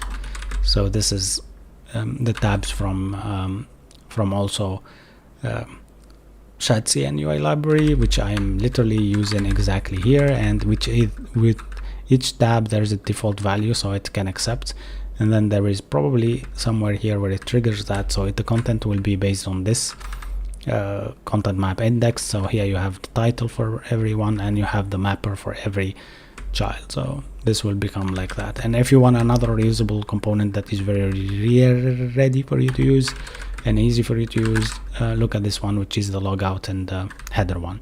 So here let's actually console log the user. I want to see what I'm getting back. Current user, because if current user is there, then I can actually use his name to log on top of the header, right? So now right now, if I go back to my application, I will just check the console, and I have my user here, as you see, right? User, current user dot user, which is a bit odd. So what I'm gonna do here is just get yeah, I will surround this by that, and I will call this user as well, and I will have here every current user basically. These ones I will change them with user, and then I'll go here dot okay, nice. So what I'm going to do right now is to check if everything is working fine. Yes, it works fine, but now the user, as you see, is coming back as details. I know that password is there, but it's hashed, so you don't have to panic, boys, you don't have to panic. And now we can actually look at how to do this. So David here is answering some people, saying that now being shipped with App Store apps don't have to be deployed on servers. Wow, okay. And then it's challenging to see the ends on important for. Okay, so we are talking about like cloud services and stuff like that. Yeah, some guy said subscribe. What he means here, he means followed. Nice. Because subscription, you'll probably get like a very big notification that will stop me even from coding. Yeah. Is it hard to learn this language? Not really. I'm really not learning anything today. I'm just like going with the flow to actually show guys how things are. So here you see if there is a username, user, please show user.name. I think now, as you see on top of the application here, there is John Smith, right? And if you want to actually make even this better, I'll split it by that, and I'll show only the name, right? Oops, I did a mistake, right? What is a mistake in here? I show split and then the first one. Okay, John Smith, and then why did that? So I should show the okay, I did a mistake. I should split by by a space, not by. Yeah, now you will see here only John, you see? Yeah. And if you wonder how I did that, it's just here in my code. So I said, hey, if there is a username and a username user dot basically name, please split it and show that, right? Cool. And here, based on the user, I see logout or login. Actually, I don't need the login part here and logout part, as you need to be logged in to actually be here. So all I will do now is just to delete all of this, and I make this as a reusable component like that, and that's it. Look at this. It's like a logout function on top that takes me to log in outside, and everything is protected and really good to go, right? Now let's think about what to implement more to this. I wanted to implement the part where I actually add a to-do list for this, right? But yeah, can you show the API for user? 100%.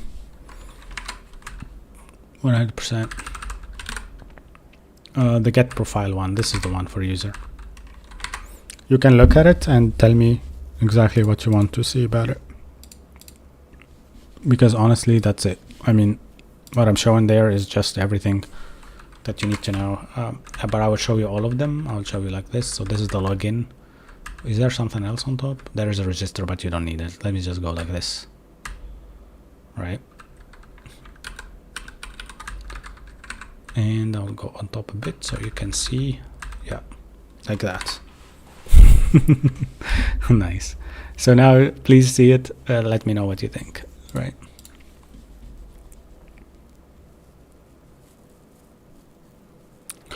Yes, so what David said here, on client side you can only deploy a database with embedded or installed database. That's correct. Or maybe you can only use a database when you are actually having it somewhere serverless, or maybe installed in the backend, or maybe you created it using Firebase or MongoDB or whatever, and then you're just using it as a link for your PostgreSQL service or something like that. So make sure that if you want to build things from scratch and you don't want to actually or you want to do them correctly, you need to build your own services on your application like we did here with Prisma and stuff, but otherwise use them from somewhere else and make it easier for you to learn your stuff, to learn coding basically and stuff like that. Are you using refresh tokens? No, I'm blacklisting them into a set, which is very basic because I really don't need to. Everybody will lose their login access whenever I update the application, so I don't really care about anybody. I'm kidding, but I'm really thinking that I will change that into a service later on. But is more safe, local storage or cookies safe token? I think both of them are really okay. Yeah, cookies seems to be better, but for me, I'm not a backend developer and I just use local storage. I thought that I know how to use it. Just have the set item, get item, and remove item functions. That seems to me very good. Yeah. Okay, so it depends on the use of case, he said here, and it should be distributed. You need a DB server. Answer, and actually Eugene, who thinks that, do you think that client side is a place where you need to work with databases? Depends, yes. That's the correct answer. Where is more safe, local storage or cookies? I answered that. Hey Sifiano, hey everybody. How to use ChatCN, please? I'm struggling how to use it. Okay, so A here is asking about ChatCN now. Hopefully this answers your questions. We have console log here. Oops, console log here that we need to delete. 1 second. User does not exist on type user on null. I don't understand why this is a problem actually. And if we make this always user,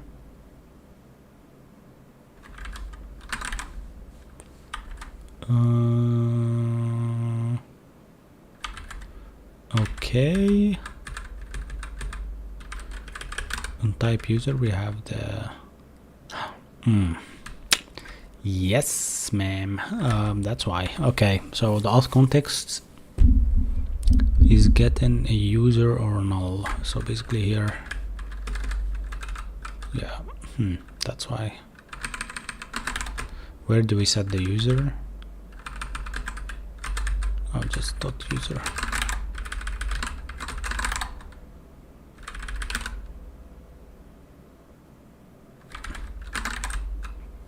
Yeah, okay. Yeah, that's wrong. So yeah, that seems better. And this needs to be expected 1 argument and got 0. I don't need any arguments here, it's fine. And then therefore if I go back to my login form or my header at this point, user does not exist, type user. It does exist, man. Maybe it's just to, oh man, okay, I know what to do.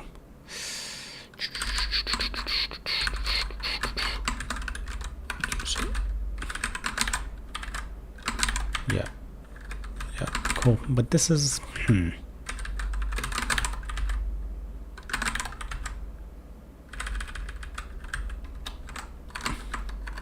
let's just make it like this, right? And pass the user directly in the auth context, maybe. No, let's use it as we are using it in the header now. It needs to be always like that. It does exist on user type user. What the hell is that? Property user does not exist on type.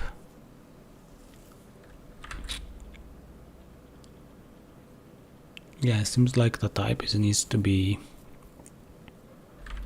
a bit better. It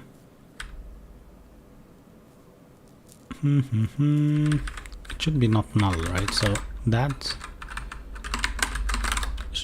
Man, this TypeScript thingy is always odd. You fix something here, it just broke the other way. Alright, I will pass the user like that, and this. Yeah, and now I will kinda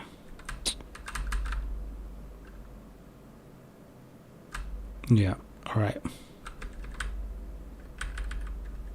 So it would be current user.user.name. I don't like that. Alright, I will leave it like that. I have no problem with this, but I'll pass the data, so this one will be always like that. But this is of type user, by the way.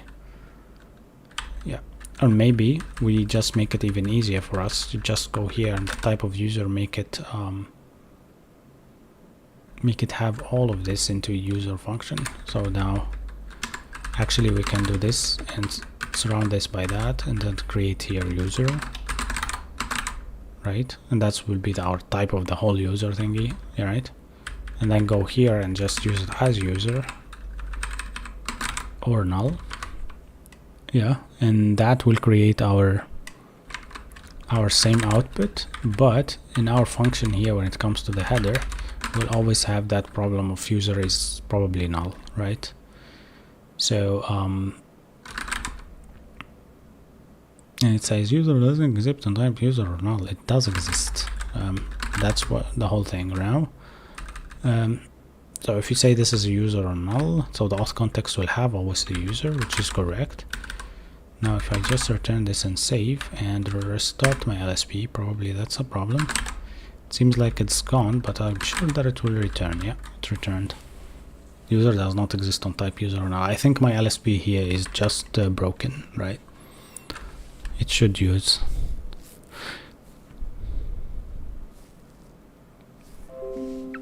So David said that GWT is React Node.js thing. I don't use it and avoid such rather, but it's not only that. You can use it with Spring Boot or C# or whatever you are using. Yeah. But in this case, I get your point. Maybe what are you using for auth? Maybe in your application at work. Maybe you can share with us that. That will be the question. Are you doing auth 0? Something similar? Yeah, because GWT is not about that. Yeah. GWT is like a service, kind of, which is really just about decrypting or crypting your stuff. Yeah, so he prefers auth 0, auth 0, no, OAuth 2, it's called here. Okay, so Rama actually answered the question why this is actually wrong, because he said you need to actually, yeah, you need to do the null value here. Okay, so if user and maybe cannot find the name user for sure because it's called data. Yeah, but it's still the same, right? In my auth context part. So if auth context, yeah, let me think about it at this point. Yeah, we are creating just the auth context in this case, so the auth context needs to be having. Yeah, maybe we just delete this part of null, right? But when you delete the part of null, it needs an argument. It says that I need an argument. Basically, I can do like a simple string in this case, but it says no, it's not assignable to type user. Yeah, I'll just return this and return this, right? I honestly clueless. Const auth is content auth context. If auth.null, throw an error, else return auth. Okay, that's really cool. Const auth use context. You do that here? Yeah, so he means here. Yes, correct. So they use auth as it is actually a function that returns the auth context. If the auth context, that's correct. I think this is where it is. Yeah. Yeah. Okay, we need to return the auth context, otherwise throw an error. But the auth in this case, Yeah, okay. But auth in this case can be a null. Why should we throw an error? But yeah, I get your point.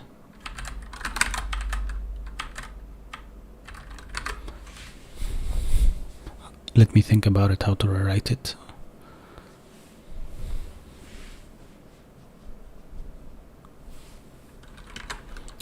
Well, this is what he said, so let me just show it to you. So const auth.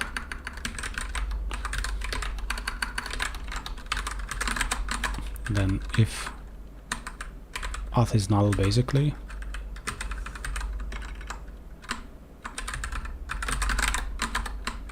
we return basically, or we can return directly, right?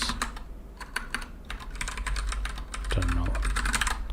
And yeah, return null, otherwise return auth, basically. Yeah. And that's how this will probably work, right? I'm not sure. Does that work, right? I'm not sure, right? It's up to you guys to let me know.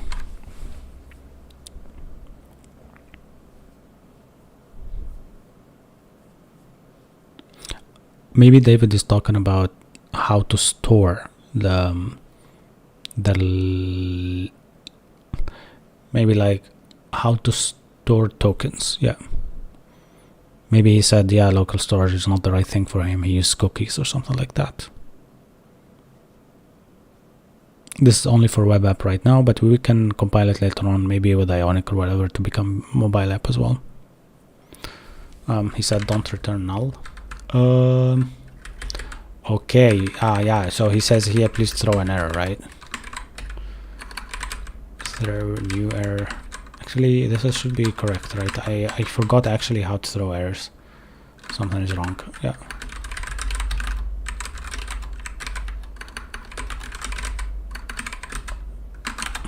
Like that, you mean, right?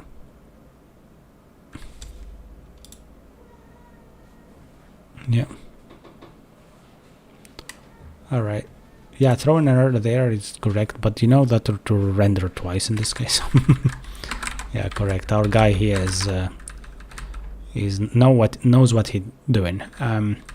Yeah, so the use context of auth here. If it's null, please throw a new error. I'll just edit that with context is null, just to make sure, right? And now it makes me actually think about using the context into like a try catch function, but overall it's fine. Yeah, cool. Overall it's it's totally fine. Yeah, I like how I'm not using any use effects in here.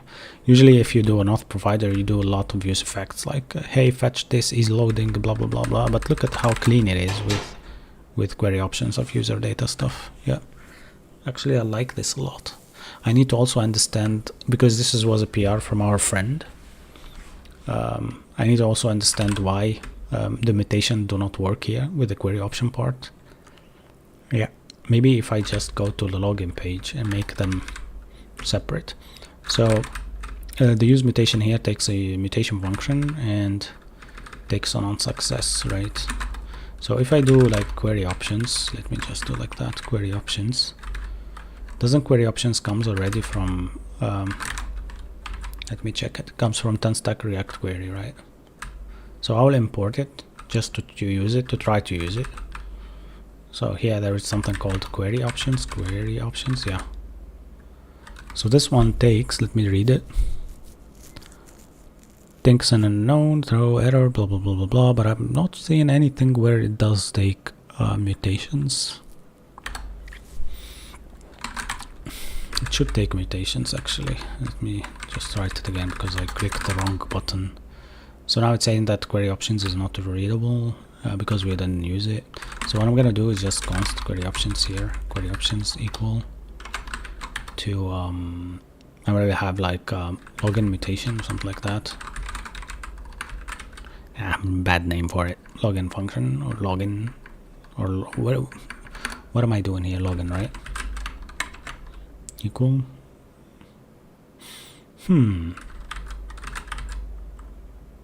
yeah, it needs to be a function, right? but my login is already a function. Man. So in my case, I just throw an anonymous function at this and use the same kind of approach with the mutation function. So in here, maybe I can just do mutation function, and instead of doing it equal, I'll just do it like that, and then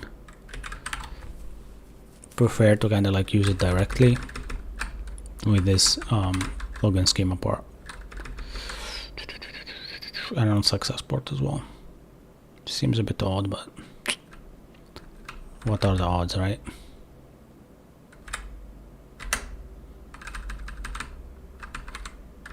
In this case, I'm not sure what I'm doing, right? So don't judge me, guys. So the thing is that probably if I take the same things and I paste them here, it should work perfectly if I just call this inside here, right? And I will say, hey, I don't need all of this, so I'll just use my query options, right? Seems perfect. No, not.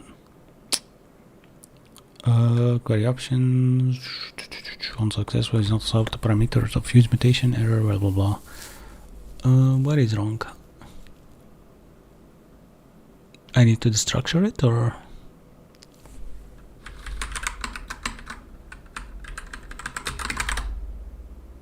same thing but different, maybe. Let me see what it was about. So that and had the mutation function and had also use mutation port, and this was exactly what is in here, right? But when we did it like that, it didn't accept it at all. Now look at that. Arguments of mutation functions and promise any unknown success is not assignable to query of use mutation options. The type returns by mutation function is encoded between these two types. Okay, I'm sure that maybe there is mutation options. Well, look at that. So now it makes sense. Yeah, now it makes sense. So all of this needs to be inside, surrounded by a function called mutation options. Mutation options, which returns. Why the word is not there for me? Here you go. Okay, and this, by the way, still needs to be query options. It's fine. Query options, and this says cannot find mutation options. But what is that then that I just did? Oh, okay.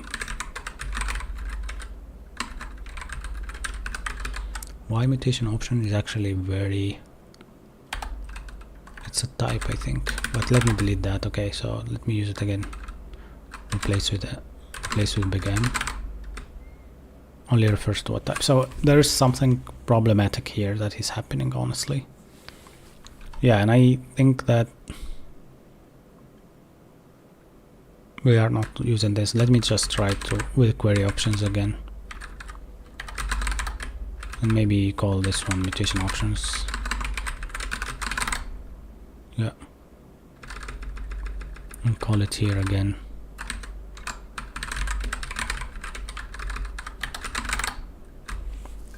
Yeah, the same error actually. And maybe okay, I will maybe this needs to be returned into a function. We call it login something, whatever. Yeah. And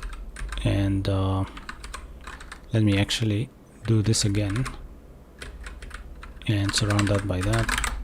Yeah, and this needs to be like a simple function that returns this. I'm just trying, okay, so don't trash me for that. And then problem with expression detected, so this is there. Yeah, probably this one needs to be, yeah. So yeah, there is a problem with this. Seems like a bit odd.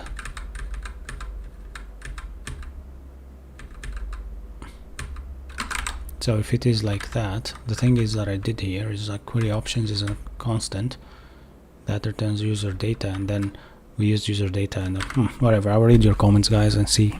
Bro, are you hacking right now? I'm not hacking. Yeah.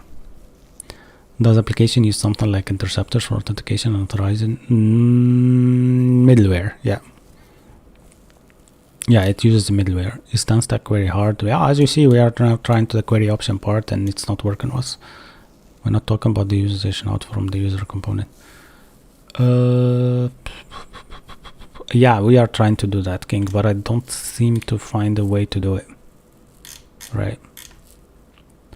I don't seem to find a really good way to do it. By the way, how many followers are we?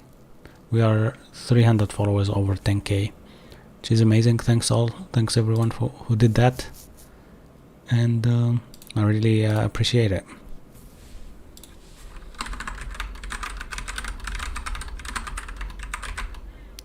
Yeah. All right.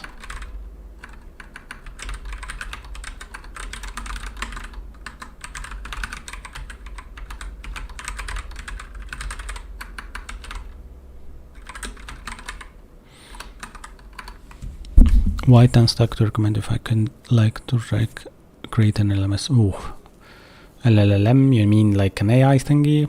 I don't think my 10 stack, my stack will help you here. Yeah. Yeah, Chatsuyan UI. That's what we are using here.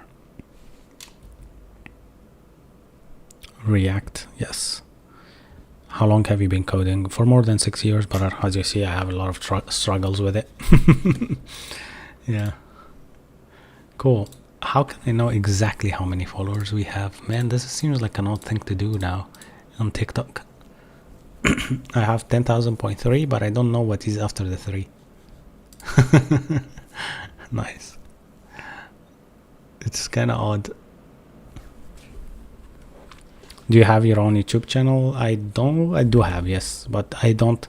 You can just type async stack and I will pop up first, I think, because I live stream already, so I am on live stream there as well, so you can find me there. All right, let's try it out again. So this mutation function, and what we did here exactly is we had this all into the query options, and maybe now I get it why. I think maybe if we just take this and take that, right, leave it like this now, and maybe all of this will be returned as a function. Let me just return it as a function. It will be not returned as a function, but all right, let me think about it. This all will be surrounded by another object which returns a function, but inside a login mutation part. Okay, login data, and then this one here as a function. Yeah, but seems still like an odd thing to do. Like our application doesn't understand what we're doing in a nutshell. All right, let me just wrap all of this again and say this is something, right? So if I do it like that, it just accepts it, and if I just do this again like that, and here it will be just a simple function, and it will return Oops, I lost the regex part of it. So let me see the registry, which one I need to copy. I need to copy the 2.1 and I will just paste it here. Or I will just do, yeah. So as you see, all of this also maybe needs to be surrounded again. Honestly, this is odd now what is happening. Because we can delete this part, we can delete this part. And this is the unsuccess part, so we can delete this one. And this should be fine. But it says that there is like a left side comma that is missing, so let me find out where is that. Let's close that and just close this, so that's fine.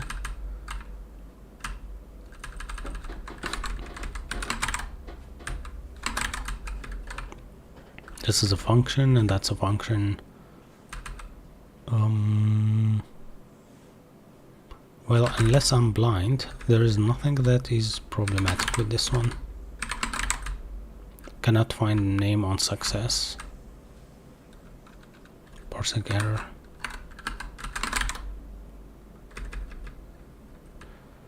Oh man. This is an object, so it needs to be an object.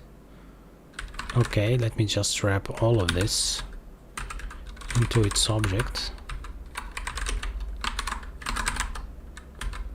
Okay, again, that part I'll just put it inside here, and now seems to work somehow, but still this mutation part needs to take that login data or logon data and this login data needs to be like that. Yeah.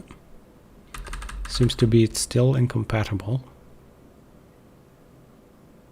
because the query options part, right? So instead of actually returning the user data directly, we need to actually wrap all of this actually with a function. Let me do it again. V inside that, and then wrap this with a function, and we call it query options.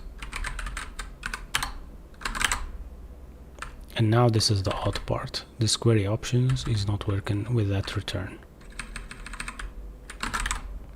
Alright, now it's working with that return. Alright, so now let's check what we did. We passed that into this, and we can delete that. Now there is an overload match part. So now, yeah, this is correct. It says that the argument of use query, let me call this a better name. It's a login data. Yeah.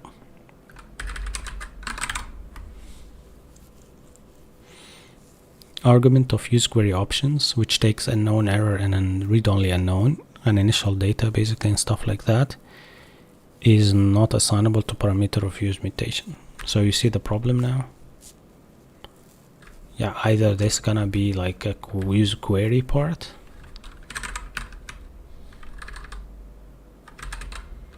and use mutation is not working here. How can we do that? How can we do use mutation with query options? Let me Google that. Thanks for everybody who's watching, by the way. I see that there is around 100 people. Are you a senior developer? Yeah, I can say yes in React, but now with 10 stack, I'm starting to doubt it. I think it's just too much. Just put it inside the use mutation. Yeah, it was like, I mean, why? Because I have this lib part, right?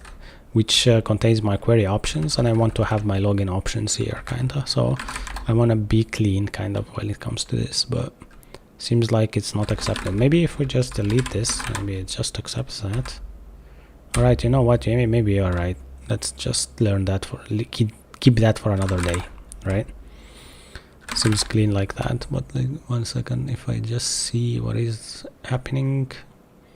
Yeah, that's it. Let me see what we changed for today. So we changed the header, we changed the login form, that's fine. Invalidate the query part, that's fine.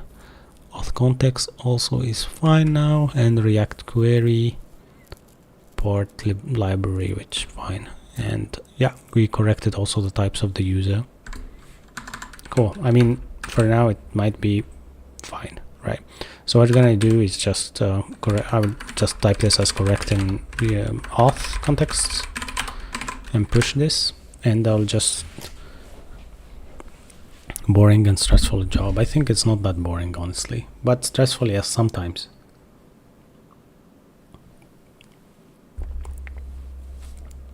It's not easy to make 6 figures a year, true. Yeah, but I wish if I was making 6 figures that easy, because I have sometimes to work multiple jobs to do that. Just put it inside the use mutation. Yeah, I'm Kyo. I think you're better than me. Do you have a YouTube channel? I answered that. Yeah, it's not easy to make 6 figures. That's right, Stalin. All right, cool. Let me show you now how this works then, and how the mutation help us to get the user data stuff. So this is the application now. You see here, like this John thingy is coming actually from that context. And if you just log out here and you log in again, by the way, if I do sign up, it takes me here and it has this blue report. Okay, I will log in, I will go there, log in back, and the name John should be there. Nice. But if I log in with another account, because I made another account actually, where is it? I forgot what I used for it, but I will use this one. Yeah, here my name, you see on top, which is perfect. I'm really happy with this. We did great, perfectly. We are now all clear when it comes to auth. Correct. Okay, nice. I will log in and go out again and put the normal John user, which his password is 129, by the way. And that's it. Cool. Nice. So what else now that we can do? Alright, isn't AI can do a lot of React code in just a prompt? Yes, it can. But does it do what we just did right now? I doubt it. What's the new Vim plugin for 10 lies above and below? You don't need a plugin, you just need kind of like what is it called? It's like an attribute. Let me tell it to you just right now on the stream. If you go to my repos, I will also share with me, like share with you like the config and the chat. Okay, so you can find it there. So config select options, config VS Code. I have it in a config file called new Vim setup, my new Vim setup. So if you go to Lua, I think the core one, lazy Lua, and then you will find it somewhere inside the core plugins. Actually, you don't need a plugin, as I said, but inside the core initial Lua part, key maps options. Yeah, I will tell you the option now. It's called scroll off and relative numbers. So yeah, I can share my screen to show you that. This is it. So it's in the file options of Lua. Yeah, these are all the kind of things that you see, the indentation, the stuff like that.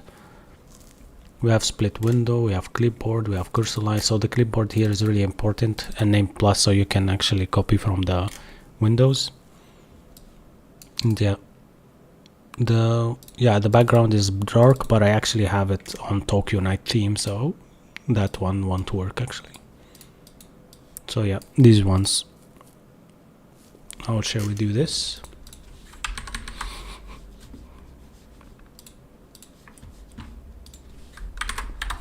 Nice. All right, so what's next? Let me just read your comments.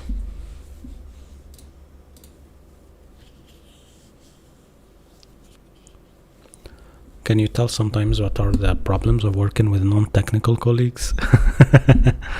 Oh man, this is a story kind of. Thanks for asking though.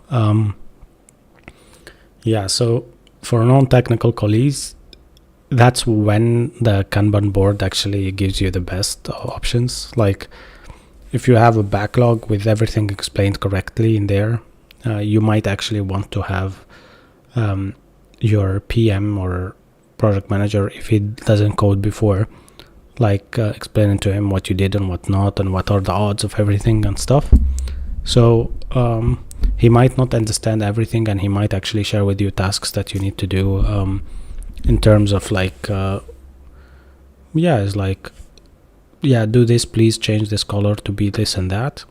But if you want to explain it to him in terms of like re-renders and stuff, it will be kind of like a bit odd. Like you will have a lot of walls to kind of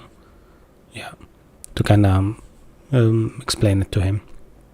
But what you can do is just call them into meetings. So call them into meetings, prepare like a bit of a chart for everybody, and explain it like in a dummy way, like as if you can explain it to a 5-year-old. And there is a saying, by the way, that says if you cannot explain it, you don't understand it. And that's true, because if you cannot explain it to anybody, then you are really, really, really having trouble. How to make live on Blur. Oh, okay, that's with the mode part. Here you see I have it mode, mode on Blur. Here you go. It's an attribute for the form state, for the use form hook. What font? I'm using JetBrains Mono Nerd font. It's called like that, JetBrains Mono Nerd font. Yeah, and that's it, honestly. Yeah, cool. By the way, guys, I will share with you again my Twitch. Please go there and follow me as well. You can follow on Twitch, and you can watch the whole screen on Twitch if you are on PC, by the way. So that will be better for you. Oh, we have 100 people watching. I'm really surprised.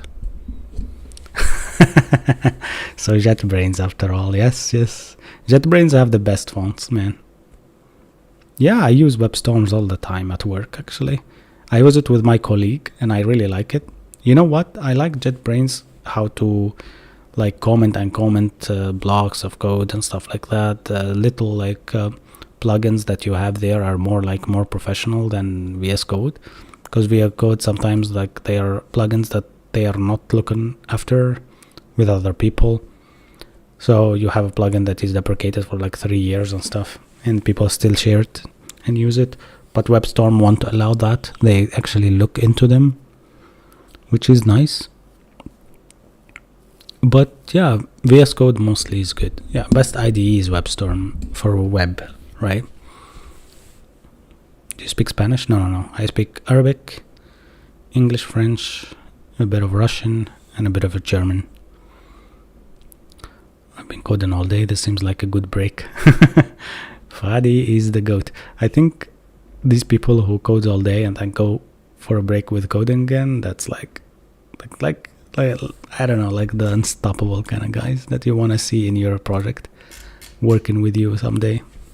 Russell said, Привет, друг. What can I say more? Yeah, I can have a very good conversation. So I will try to speak to you in Russian if you just write some Russian stuff. I'll just try to kind of start a conversation with the Russian colleagues. But the thing is that I'm really not good at it as I used to be. And also I'm learning step by step from my wife and stuff. But it's not like something that I'm really, really, really good at. Maybe I have B1 level right now. Yeah. Where are you from originally? I'm from Tunisia. Do you speak Espanol? No, I don't speak Spanish. What's your use mutation for? Yeah, what I understood, honestly, I'm a new user to TenStack. What I understood from all of this is that the use mutation is a part of patching or modding your request. So if you are actually doing a post request, you use mutation. If you are actually using a get request, you use query. That's all I know for now. Honestly, I'm not the correct guy to ask these questions, actually. I'm from Colombia, but I understand a little bit of English. That's nice. Are you a hacker? Actually, I learned hacking a lot. I used to do a lot of reverse shell stuff, but that's obfuscating shells. That's what I was good at, but that's not hacking. Right? It's just like working with them. Yeah. مودي asked الكود ده مكتوب بأي لغة. I think this is Egyptian Arabic, and it means which code language is this used by, and or which code language we are using here. Is TypeScript with React. Yeah. Mutations and query. I'm not using GraphQL, but that's actually a good question, because we are using 10-stack query, and 10-stack query is actually very helpful and very useful, but it's also coming up from another inspiration of GraphQL. So if you used GraphQL before, you know exactly that this is going to be easy for you. Yeah. Are you from Colombia? No, I'm not. It's very good questions. Each 10 seconds comes a new audience to the chat, and the other leaves and they ask the same questions, and it's like a round circle. Cool. How many followers do we have? I will need to check. So the live stream is really popping today. We still have 10.3, but I don't know if we are, probably we are close to 10.4. She's amazing. By the way, go to my videos, watch them. They're really good, and they help you a lot to understand some Leetcode questions and stuff like that. Maybe not tomorrow, because tomorrow I'll be really destroyed all day working, preparing for after tomorrow. But overall, I will try my best to kind of like in the next week maybe have some QA sessions with you guys, and we'll talk more about we talk more about maybe 10-stack and maybe Leetcodes. We do a lot of interview questions and stuff like that. Can we see the site? Yes, you can. I actually want the chat to send me more of these white noises, so we decided to actually go with this now. Let me show you. Like, I showed you these before, I know that I did, but you always want to hear them. I want to like white noise for farm. That's what I actually promised the users to have, and maybe we will just have an AI part of the, like, we connect to an AI service somewhere in the cloud, and we try kind of like to have a note suggestion, something like that. It reads your notes and gives you some suggestions to add. That will be really nice.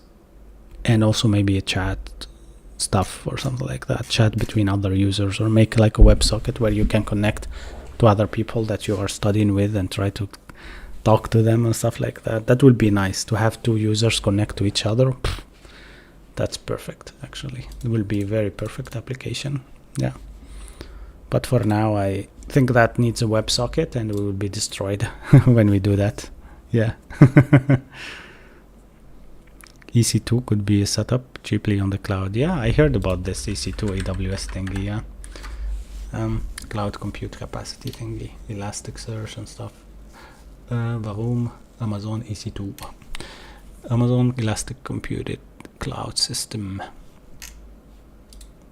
EC2, actually, what is it? It's an Amazon Elastic Compute Cloud service. Yeah, it's known by what it offers. I think it offers like some instances of virtual servers and stuff like that, but I don't really know what it does. Maybe if anybody used it in the chat, tell us what is the best EC2 services. Yeah.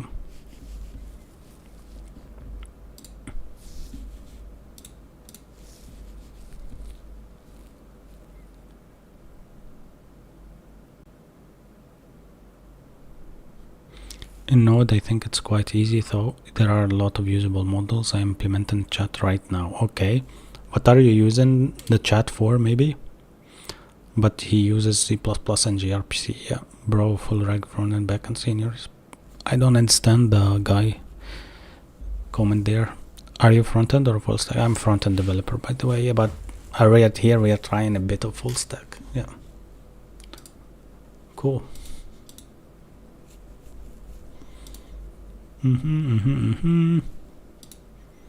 Actually, I'm thinking about what is the next thing to do on this application, and I think I need to actually make sure that that search part for the anything actually needs to be now using 10-stack, which is which is kind of odd, because we had like a full application that does research on YouTube Yeah, but I need to actually do that alone. Maybe I will do it and then I will share it with the chat. But right now the next topic will be like this. So we have a problem with our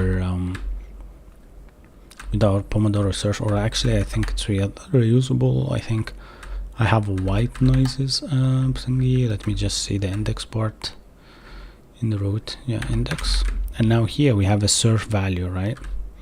But whenever we do a search value here on the debounce, if something is plain, it loses its plain, because it's the filter here is actually filtering the white noise blobs, all of it. Yeah, so what we need to do is actually not filter it at all and just show these that are plain and show these with certain names without using the filter for the blobs.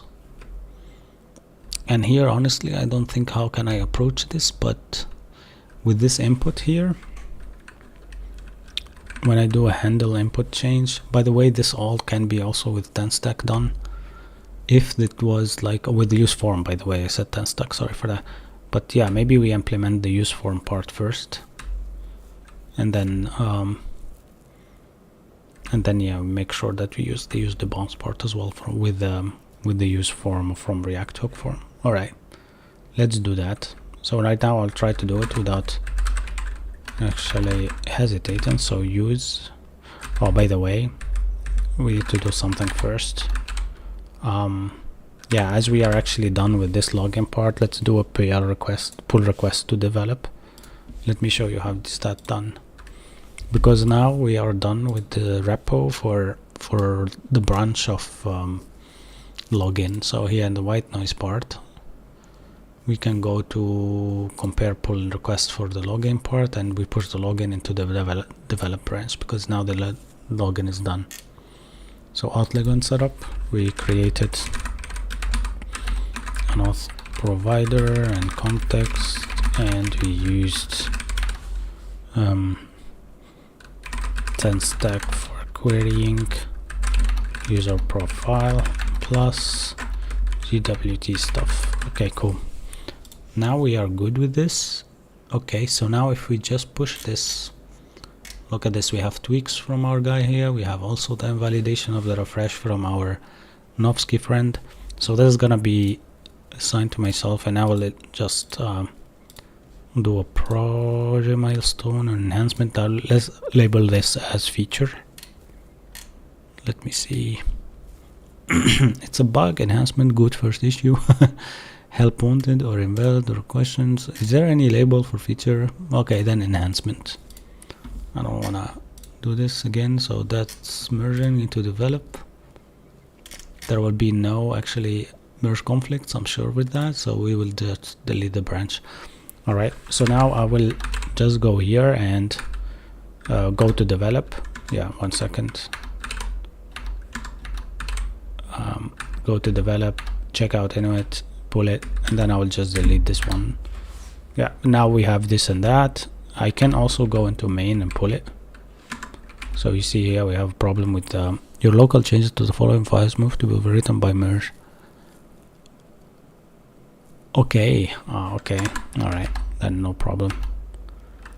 Enter develop, and then the contact page actually did some problems, or the upstream for that was different. There was some stash stuff. All right, I will discard this. I'll try my stuff if everything is fine, otherwise probably there will have a problem. Yeah, seems like everything is good. Let's see what we have as a problem now. Yep, cool. We even have the token done for us. Nice, so this is gonna work. Yeah, and the red stuff that you see here is just a normal thing. It's just the fact that I actually query the profile whenever I'm on the login page, so I know that I don't have a token. So that's bad, but still good for me for now. All right, cool. How many people in the chat? Okay, so David answered my question. He said he's implementing a new kind of interface cross-platform, so that the chat is just a part of it. Okay. What is full stack programming? Full stack programming is just you being able to build backend and frontend separately for actually building a full application of your liking. And for example, if you say backend, you can think about services like installing database, creating routes, creating APIs, RESTful APIs mostly, WebSockets, whatever you want to build over there, and the front end will be able to actually use it, right? Cool. Best capstone projects. I don't know what does that mean. What's the IDE? Is it? This is NeoVim, by the way, right? Cool. So now let's do the part where we are actually updating the search part here to React hook forms, and let's see if we can actually do it with React hook forms alone, right? Cool. And on the same time, I will check how many followers are we. Are we 10.4 already? No, we are not. All right, cool. Let's wish for that happening today. So, oh, I obtained some flares. I don't know what even a flare is. This was one hour ago. And by the way, for people who sent me messages, I will go later on and read them all, so you don't have to worry about that, right?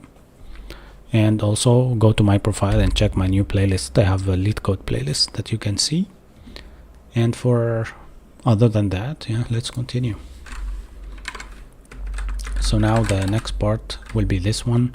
I want to use React hook form, so I will import this, use hook. Oops, use form, right? And it's not working. Let's see why.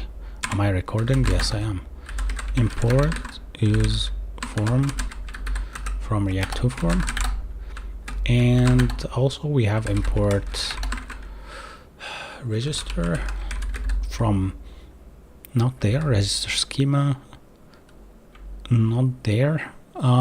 These are all also things that we will do, but I wanted to actually register from React hook query. Actually, let me see what is it called, because honestly I forgot at this point. So here, this is an example of it. You have the register. Yes, the register is coming from Zod resolver. That's fine, that's not what we need. But yeah, the register part, that's a function. Okay, so it's a destructured function, so we don't need to worry about it. But we need only to use the use form and give it the type, and then the type from our schema basically, and this is the Zod resolver that we will use for that. Okay, so register and submit and form state, and therefore that's it, right? And then we will have to create like a handle submit function. All right, let's go back then. Not here. And why it took me there, I have no idea. In my use form here, so yeah, so it can be like exactly like this. So we are in our search value after the query. Let's do it here. I'll just do const, and then you get register, and then I forgot what you get. I think form state or something like that, but in this case let's just get the register from use form, and you need to pass the type here for sure, like I will do it later. And yeah, what else can we do? I will just go to the login page again. Login form, yeah. So yeah, register and handle submits needs to be actually coming from there. So here also handle submit, which is also a field. And the last thing, you need the form states with error. So these are like your everything to use when it comes to React hook form, right? Here for the type, we don't care about it. What we need to care about is what it accepts, and from what I see, it accepts an object of a resolver, which is other resolver at this point. I think it's called resolver, right? Resolver and mode, yeah. So this one is a resolver, which needs Zod resolver, which is a function that we will actually use later on with some schema type. Yes, that's the schema part. So you pass the schema there, and then you have the mode over here as well, which can be any mode. Usually it's on blur or on change. Let's do on change right now just to think about it. No, all right, so let's create maybe const search schema. This seems fun to do. Search schema equal to zod dot, or actually z from zod, z as variable from, and then I actually don't know. Let me do search this one and see how our schema is done. So z dot object, yeah, that's how it's done. Let me actually copy this one, go back and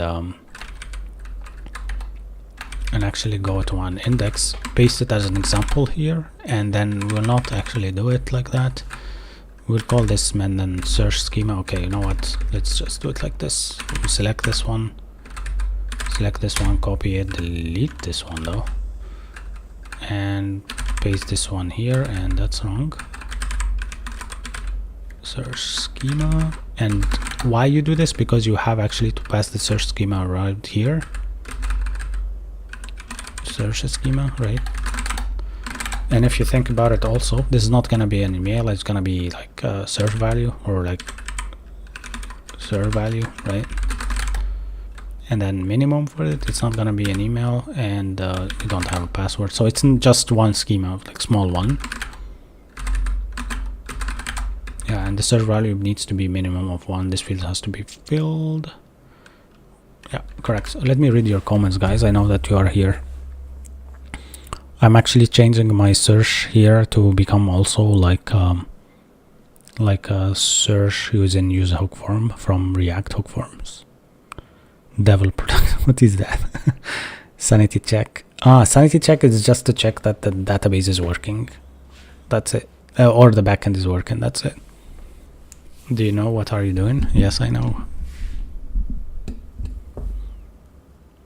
Any tips for first interviews as a system developer, JS or SQL? I think actually you need to just understand what you are trying to do when it comes to this question. What are your motives? So you have an interview for JS and SQL, that's what it is for. I don't understand then why should it be like that, but probably if it's a JS it will be more into like front-end related, but maybe you can tell us about that. Yeah.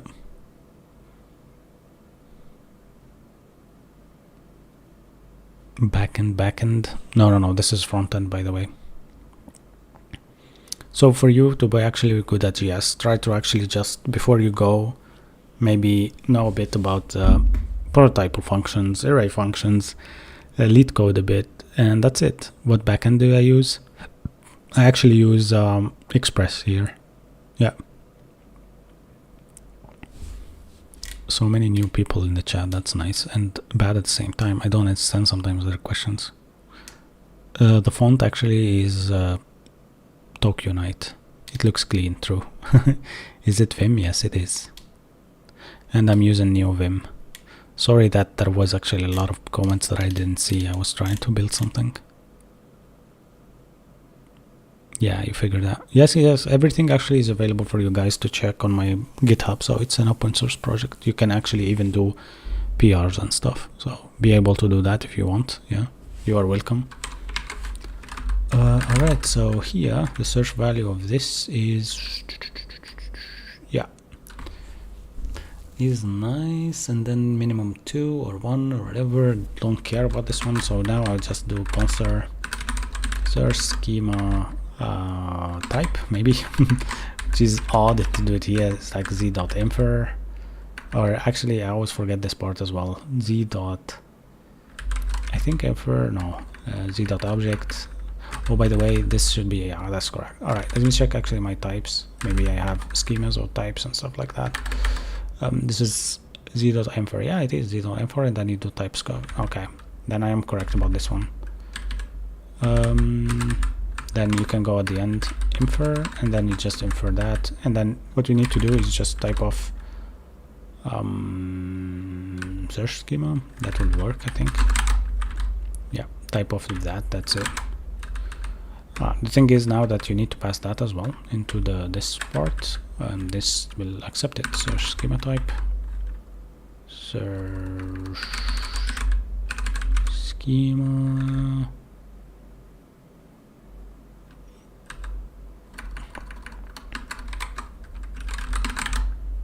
So now I see that the register is declared, hence submit is declared but never used. Property error does not exist in type form state, which is odd. It should be, right? Or actually we just need to take this off. I'll take this sound to its place.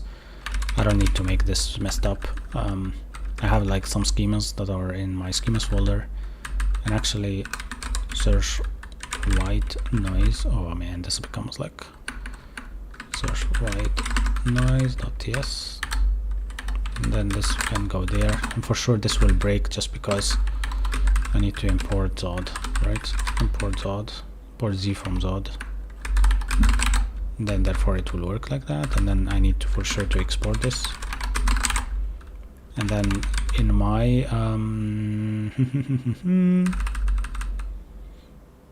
yeah, in my basically types here, I can just infer that type here. So export type, this should be search schema type, and it's equal to z.infer, and then the type will be actually available for me to use in here. So search schema, and that's it. I need to import it as well, but this seems a bit odd because I'm importing a lot. This file will become like super huge in the future, but at least this is working like that. And then if I go to the index file, I can just delete this part and things will become much easier. And I'll just delete this Zod part, even though that Zod resolver now seems a bit odd as well, but I'll just import this schema stuff, search schema, yeah, from there, and import search schema type from there. Yeah, nice that I have modular stuff now. So search schema type, and yeah, so now property error does not exist on that. That's form state, it's called like that, for form state, right? Which is a field that should have errors for us. Very weird that it doesn't then. Yeah, it says that form schema, yeah, errors. Okay, now it's kind of okay, so that's all what we need to do. Yeah, if we need to kind of like make sure that it's correct, we just can go to the login page, go to login form. You know what, I'll open just a new tab, go here and open kind of like the file of index.html, no, index.ts, yeah, here you go. And then we can do this between both files. Thanks for everybody who followed, by the way. This is v10.js and React. By the way, React.js is also Next.js. So Next.js is based on React.js. It does use React under the hood, so don't actually get confused with this. Try to learn React first and then move to Next.js whenever you need to. Nice. What are you building? I'm building like a white noise app that I shared with the chat.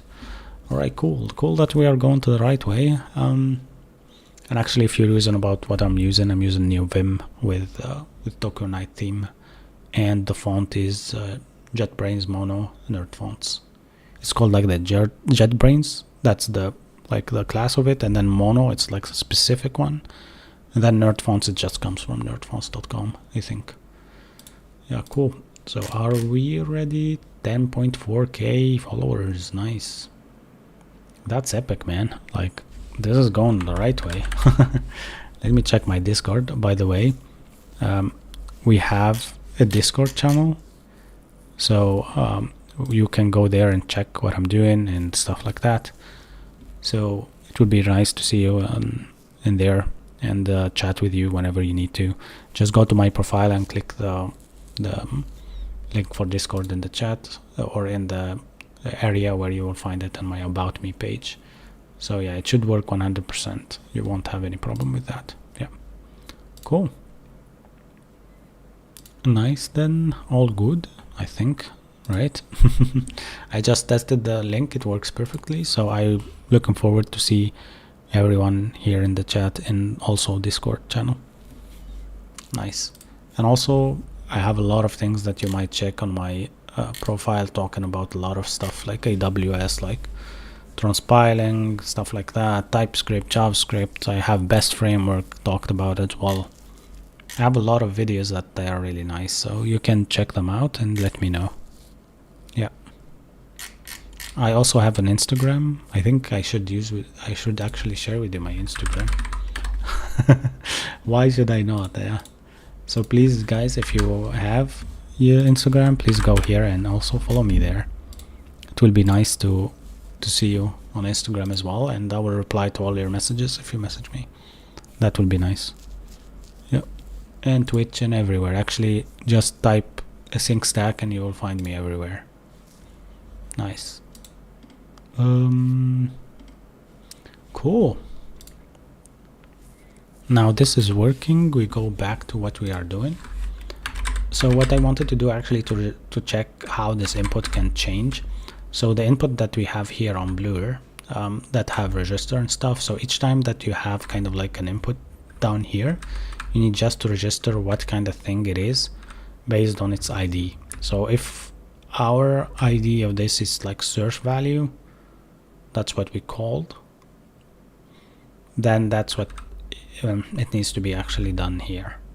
And there is no submit here or something like that to actually check out things or mutate some stuff for the handle submit, but I think we need to do the handle submit part on a form, so we change that to actually have a form. That small input though. Oh man. Or maybe on change it will do something in this case instead of on submit. Let's check if that can be done. So yeah, thing is that we need to use that register part, and just for some reason it just throws it's actually into, I can surround this by that, and it's a bit ugly like this, so I'll just how can I actually do this? I think if I use mash j, and yeah, here mash j as well. No, I need to do it again here, and just spread this one, and then here see inside, oops, see inside that I'll just pass the ID, right, which I'm gonna call serve value, and then give it here an ID of that.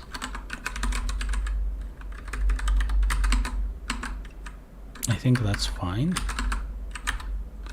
And also a name though, because or maybe we will change everything. Search value seems a bit broad. I have a name somewhere? No, I don't actually. Why it's breaking? Oh, the value is here, but that's fine. But search name, I don't have that actually. Oh yeah, for sure, I did a mistake here. Man, I need to sleep. Okay, let's do search white noise. That's what we need to call it actually. Let me call it like that, search white noise, and here also search white noise, and the ID as well. So let me just copy this. The name is specified more than once, so this was usually ever written. I don't care. No, it's not. It's only one place. Nice. So I think that the registry part is fine like that, even though that we probably don't need the name because this is what will take the name. Okay. Argument white noise not sub to parameter of search value. That's fine. Then therefore we need to go and check that out. And also we need to go here, and that's search white noise. Now we can go back, and I'll just go by O and see if the error is still there. It's not there, so all good. Now the handle input and handle input part. Yeah, so set search value. Oh my gosh. Now this is becoming a bit odd. Probably the form needs to be here. somewhere here encapsulating the whole thing, right? And instead of actually here, it's just on change maybe, handle submit, and then here we need to pass a function for that. So here, as we did handle submit, we call it on submit.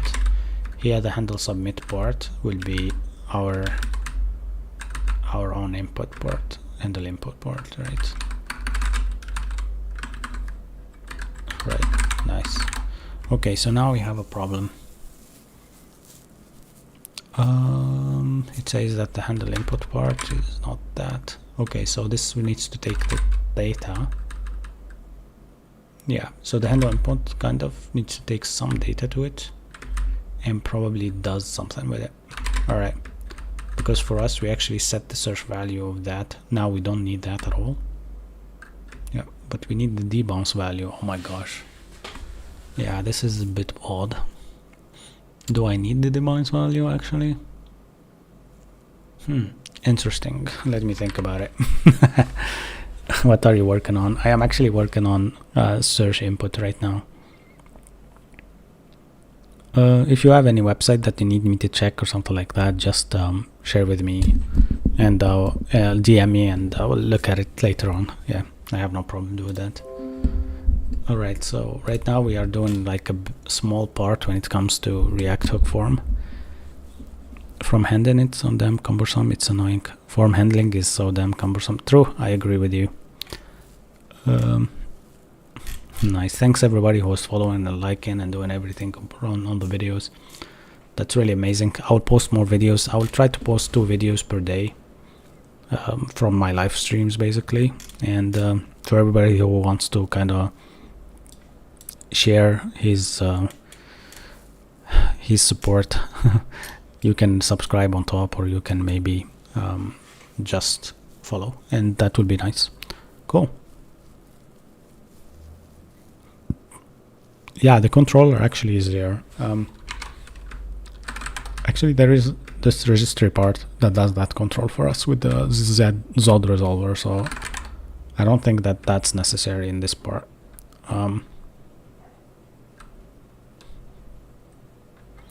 You know what I'm actually worried about here? Y-form state and errors is not... that's why. It's called errors, right? Yeah. So there is one thing that we can do in this case, which is actually to copy this part here. I'll show you how it is. So if you copy just this part of a form and you just put it under here, and you say, hey, inside my form, by the way, this all needs to be there. This all here needs to be inside the form, right? And property here needs to be white noise, search white noise, by the way. And you need also the email part to be search white noise. So now the handle on change won't work because it's not signed to search data string, right? So here the handle input now will become like data, basically exactly like the data part that we passed there. So the data will be passed, right? And then once you pass the data, we need to kind of like debounce it, right? But for now, actually, we don't need that debouncer part. As data is there, we need probably to, because before it was that, okay, set value of wherever, and then somewhere I had a debounce function. Okay, I didn't have that debounce function. So the bounce value was actually on the input itself.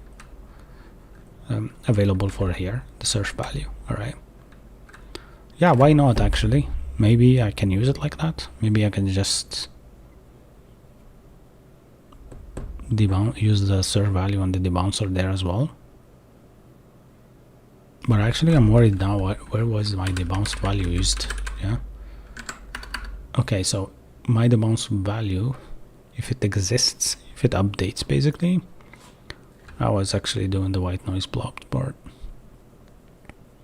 Yeah, that's my mistake. So this is what was a problem. All right, let's make it not debounced at all because it's just a simple search, right? And this search probably in the future will need to actually work with with the whole thing. But now, as we don't need it anymore, we actually don't need a value for it. By the way, that's a really cool thing to have. Do not have any value in there. Okay, let me think about it a bit. So now we have the use form taken out, that register and help submit stuff. So let me just take off this here and take off this here, take off that, change and drive value can fall. No, this is all good. Then this one is not needed. Let's see what this does return in some case. So I will console log the value here, console.log value or data, see what it does return basically, right? And here cannot find the bounds value, so man, this is odd at this point. I will just console log data and just do specify what is the data from. This is the white or search schema type, which makes us think about what is the search schema type. Is just a search value basically, white noise search value. Yeah, if I just go here, that's it, search white noise. Yeah, it's a string basically. Yeah, it's string, right? Yeah. Let's think about that then. This needs to be odd, not actually done right now. So if white noise array, then do that. Oh, okay. I will need to actually do this part then delete it. So let me just delete this part, and I will set that to. Okay, you know what? Let me just delete it until here. Yeah, so the application still work basically. How many hours you code every day? Not much, man. Like, yeah, 3 to 5 hours if I work 8 hours, something like that. Why use the bouncing? Because I was thinking that this is gonna be actually query from the backend in the future, but for now it's not necessary actually. Yeah. So let's try this out. So it says that search value is not defined. Where is the search value is? Okay, I will delete this one. I will just see what I can do with it. All right. So now we have our search, which working fine. And now seems it's a bit odd, by the way. I don't know, did I delete some class name or something? Ah, because it's inside the form, right? I'll just take everything here for this class name to the form, so we don't actually have to worry about anything. Yeah, that's it. I think that's fine, but the form actually still doesn't have the full span part, so I'll just do here class name and width of full, and that's it. Yeah, and everything that I wanted to do here I need to do there probably, so I'll just take everything here and just paste it here and take off this one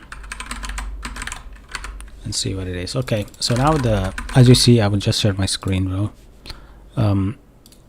The form part here works, so basically this one works. As you see, I have the latest one, the F, okay, the search white noise value. So it's updating 100% correctly, so I have the state change working perfect. Now what we need to think about is that, okay, now we don't need a value actually for that. Now we don't need anything, so whenever you handle the submit, we need to kind of like filter out or show only the ones that are with that name, kind of. So here, as you see, I remapped the white noise array, and I don't need actually to just hide them. I don't need to actually filter them. I probably need to add or hide them basically, right? So for each white noise though, there is a white noise player, and that's correct. So I will add a class name here, like class name here, for saying if it's active or not. So if it is active, if it's playing, it will be active, and it will be hidden based on that active part.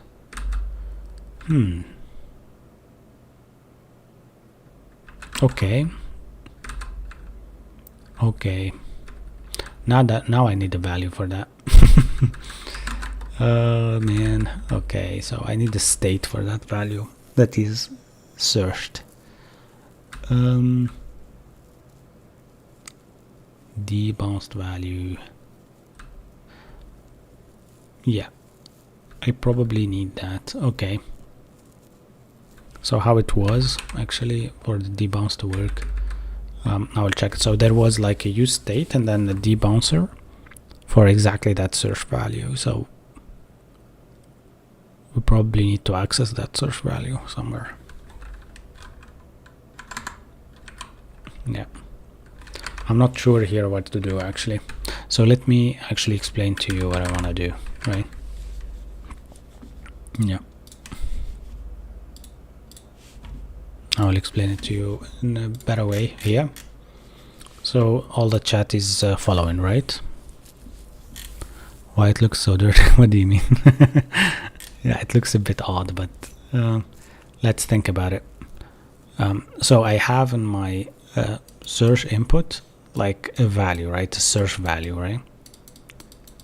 And I want with this search value that white noise array. So that I have like, these are my white noises, right? I need them if they are playing and I am searching for certain white noise, to actually have these white noises available for me whenever I search them. So if I search C, anything that starts with C, let's say this and this, will be the one active. But if I take off the C, and even though that there is something that doesn't have a C over here and it's active, it needs to be there still, right? So that's what I was thinking about. But the thing is that this is a fuzzy finder kind of thingy. Probably there is like a good package for it, but I don't know of it. Yeah, which is odd a bit. Anyhow, I think we are on 3 hours right now for the live stream, which is amazing. We did a really good job. So the next time we are going to implement this, and hopefully I will find a solution for that. I will search about it and find something really cool that we can implement. Anyhow, all right, so any questions before I go? I just need to know, anybody here already having any questions? Yeah, also the use debounce can be for auto saving. That's correct. Yeah, so this guy said windsurf. What is windsurf? Windsurf, is it AI something? It's an AI IDE. I don't like that. Active is fallback, reduces for search value is if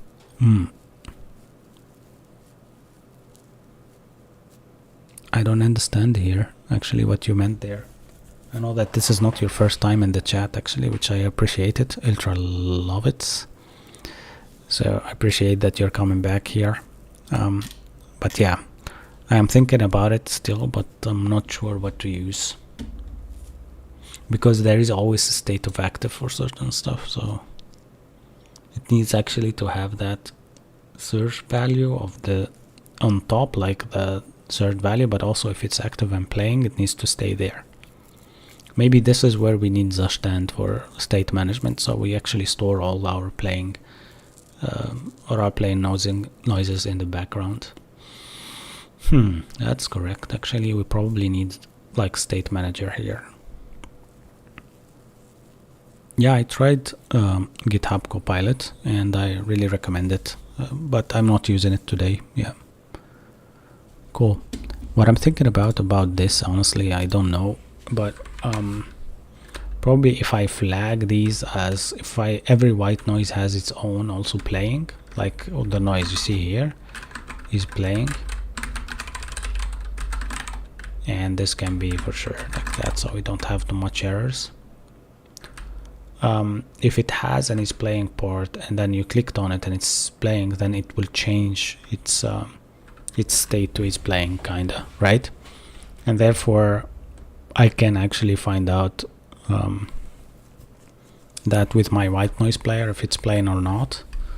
Therefore, if you search for it and it's playing, it will keep there, right?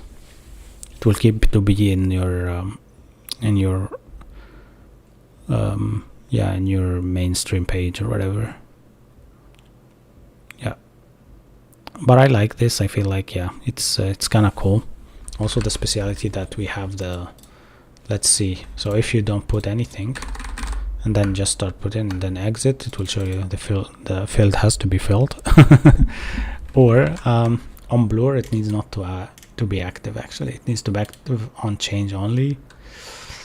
Oh man, it needs to be disabled actually if on blur, but I don't know. What are the odds? Go to definition. So here we have mode. Let me check.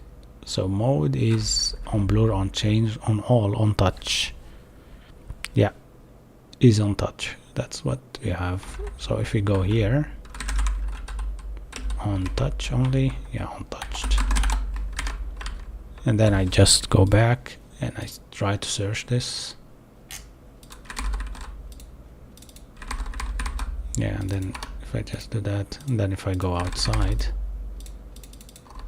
yeah, it needs to be just on touch. Okay, cool. I mean, yeah, cool. Overall, I'm really happy with this. I think I don't need even a message for that. It's just whenever it's I actually don't need a message for that because it's just a search part. But yeah, I still don't like the message somehow. So this is see inside that. Make sure it is more than 1. I don't know, min. Okay, but let's do max though. You know what, let's change this min part to max. Yeah, let's do max 16 or something like that. I can like that. Make sure you don't query a planet. And then just a funny message there, for us to make sure that this guy is not querying the whole database. Cool. Yeah, let's continue with this in the future about how to actually do it. I think we already did a good milestone. Thanks for everybody who's here. Thanks for everybody who has actually kind of followed, supported, and all of that. I know that there's a lot of first timers on Twitch today, also on TikTok. So if you have any questions, or if you still have questions and you want me to answer them, please come to my messages, throw a message there, and I will 100% reply. And yeah, thanks all. And yeah, make sure also to check the Leetcode playlist that I prepared for you. And yeah, that would be awesome. Let me just share with you, because our friend here asked for my GitHub part, so my profile. This is my GitHub. And guys, if you have any idea about what to add, or maybe to update the README part, or add some Leetcode questions, I will be happy to see you there.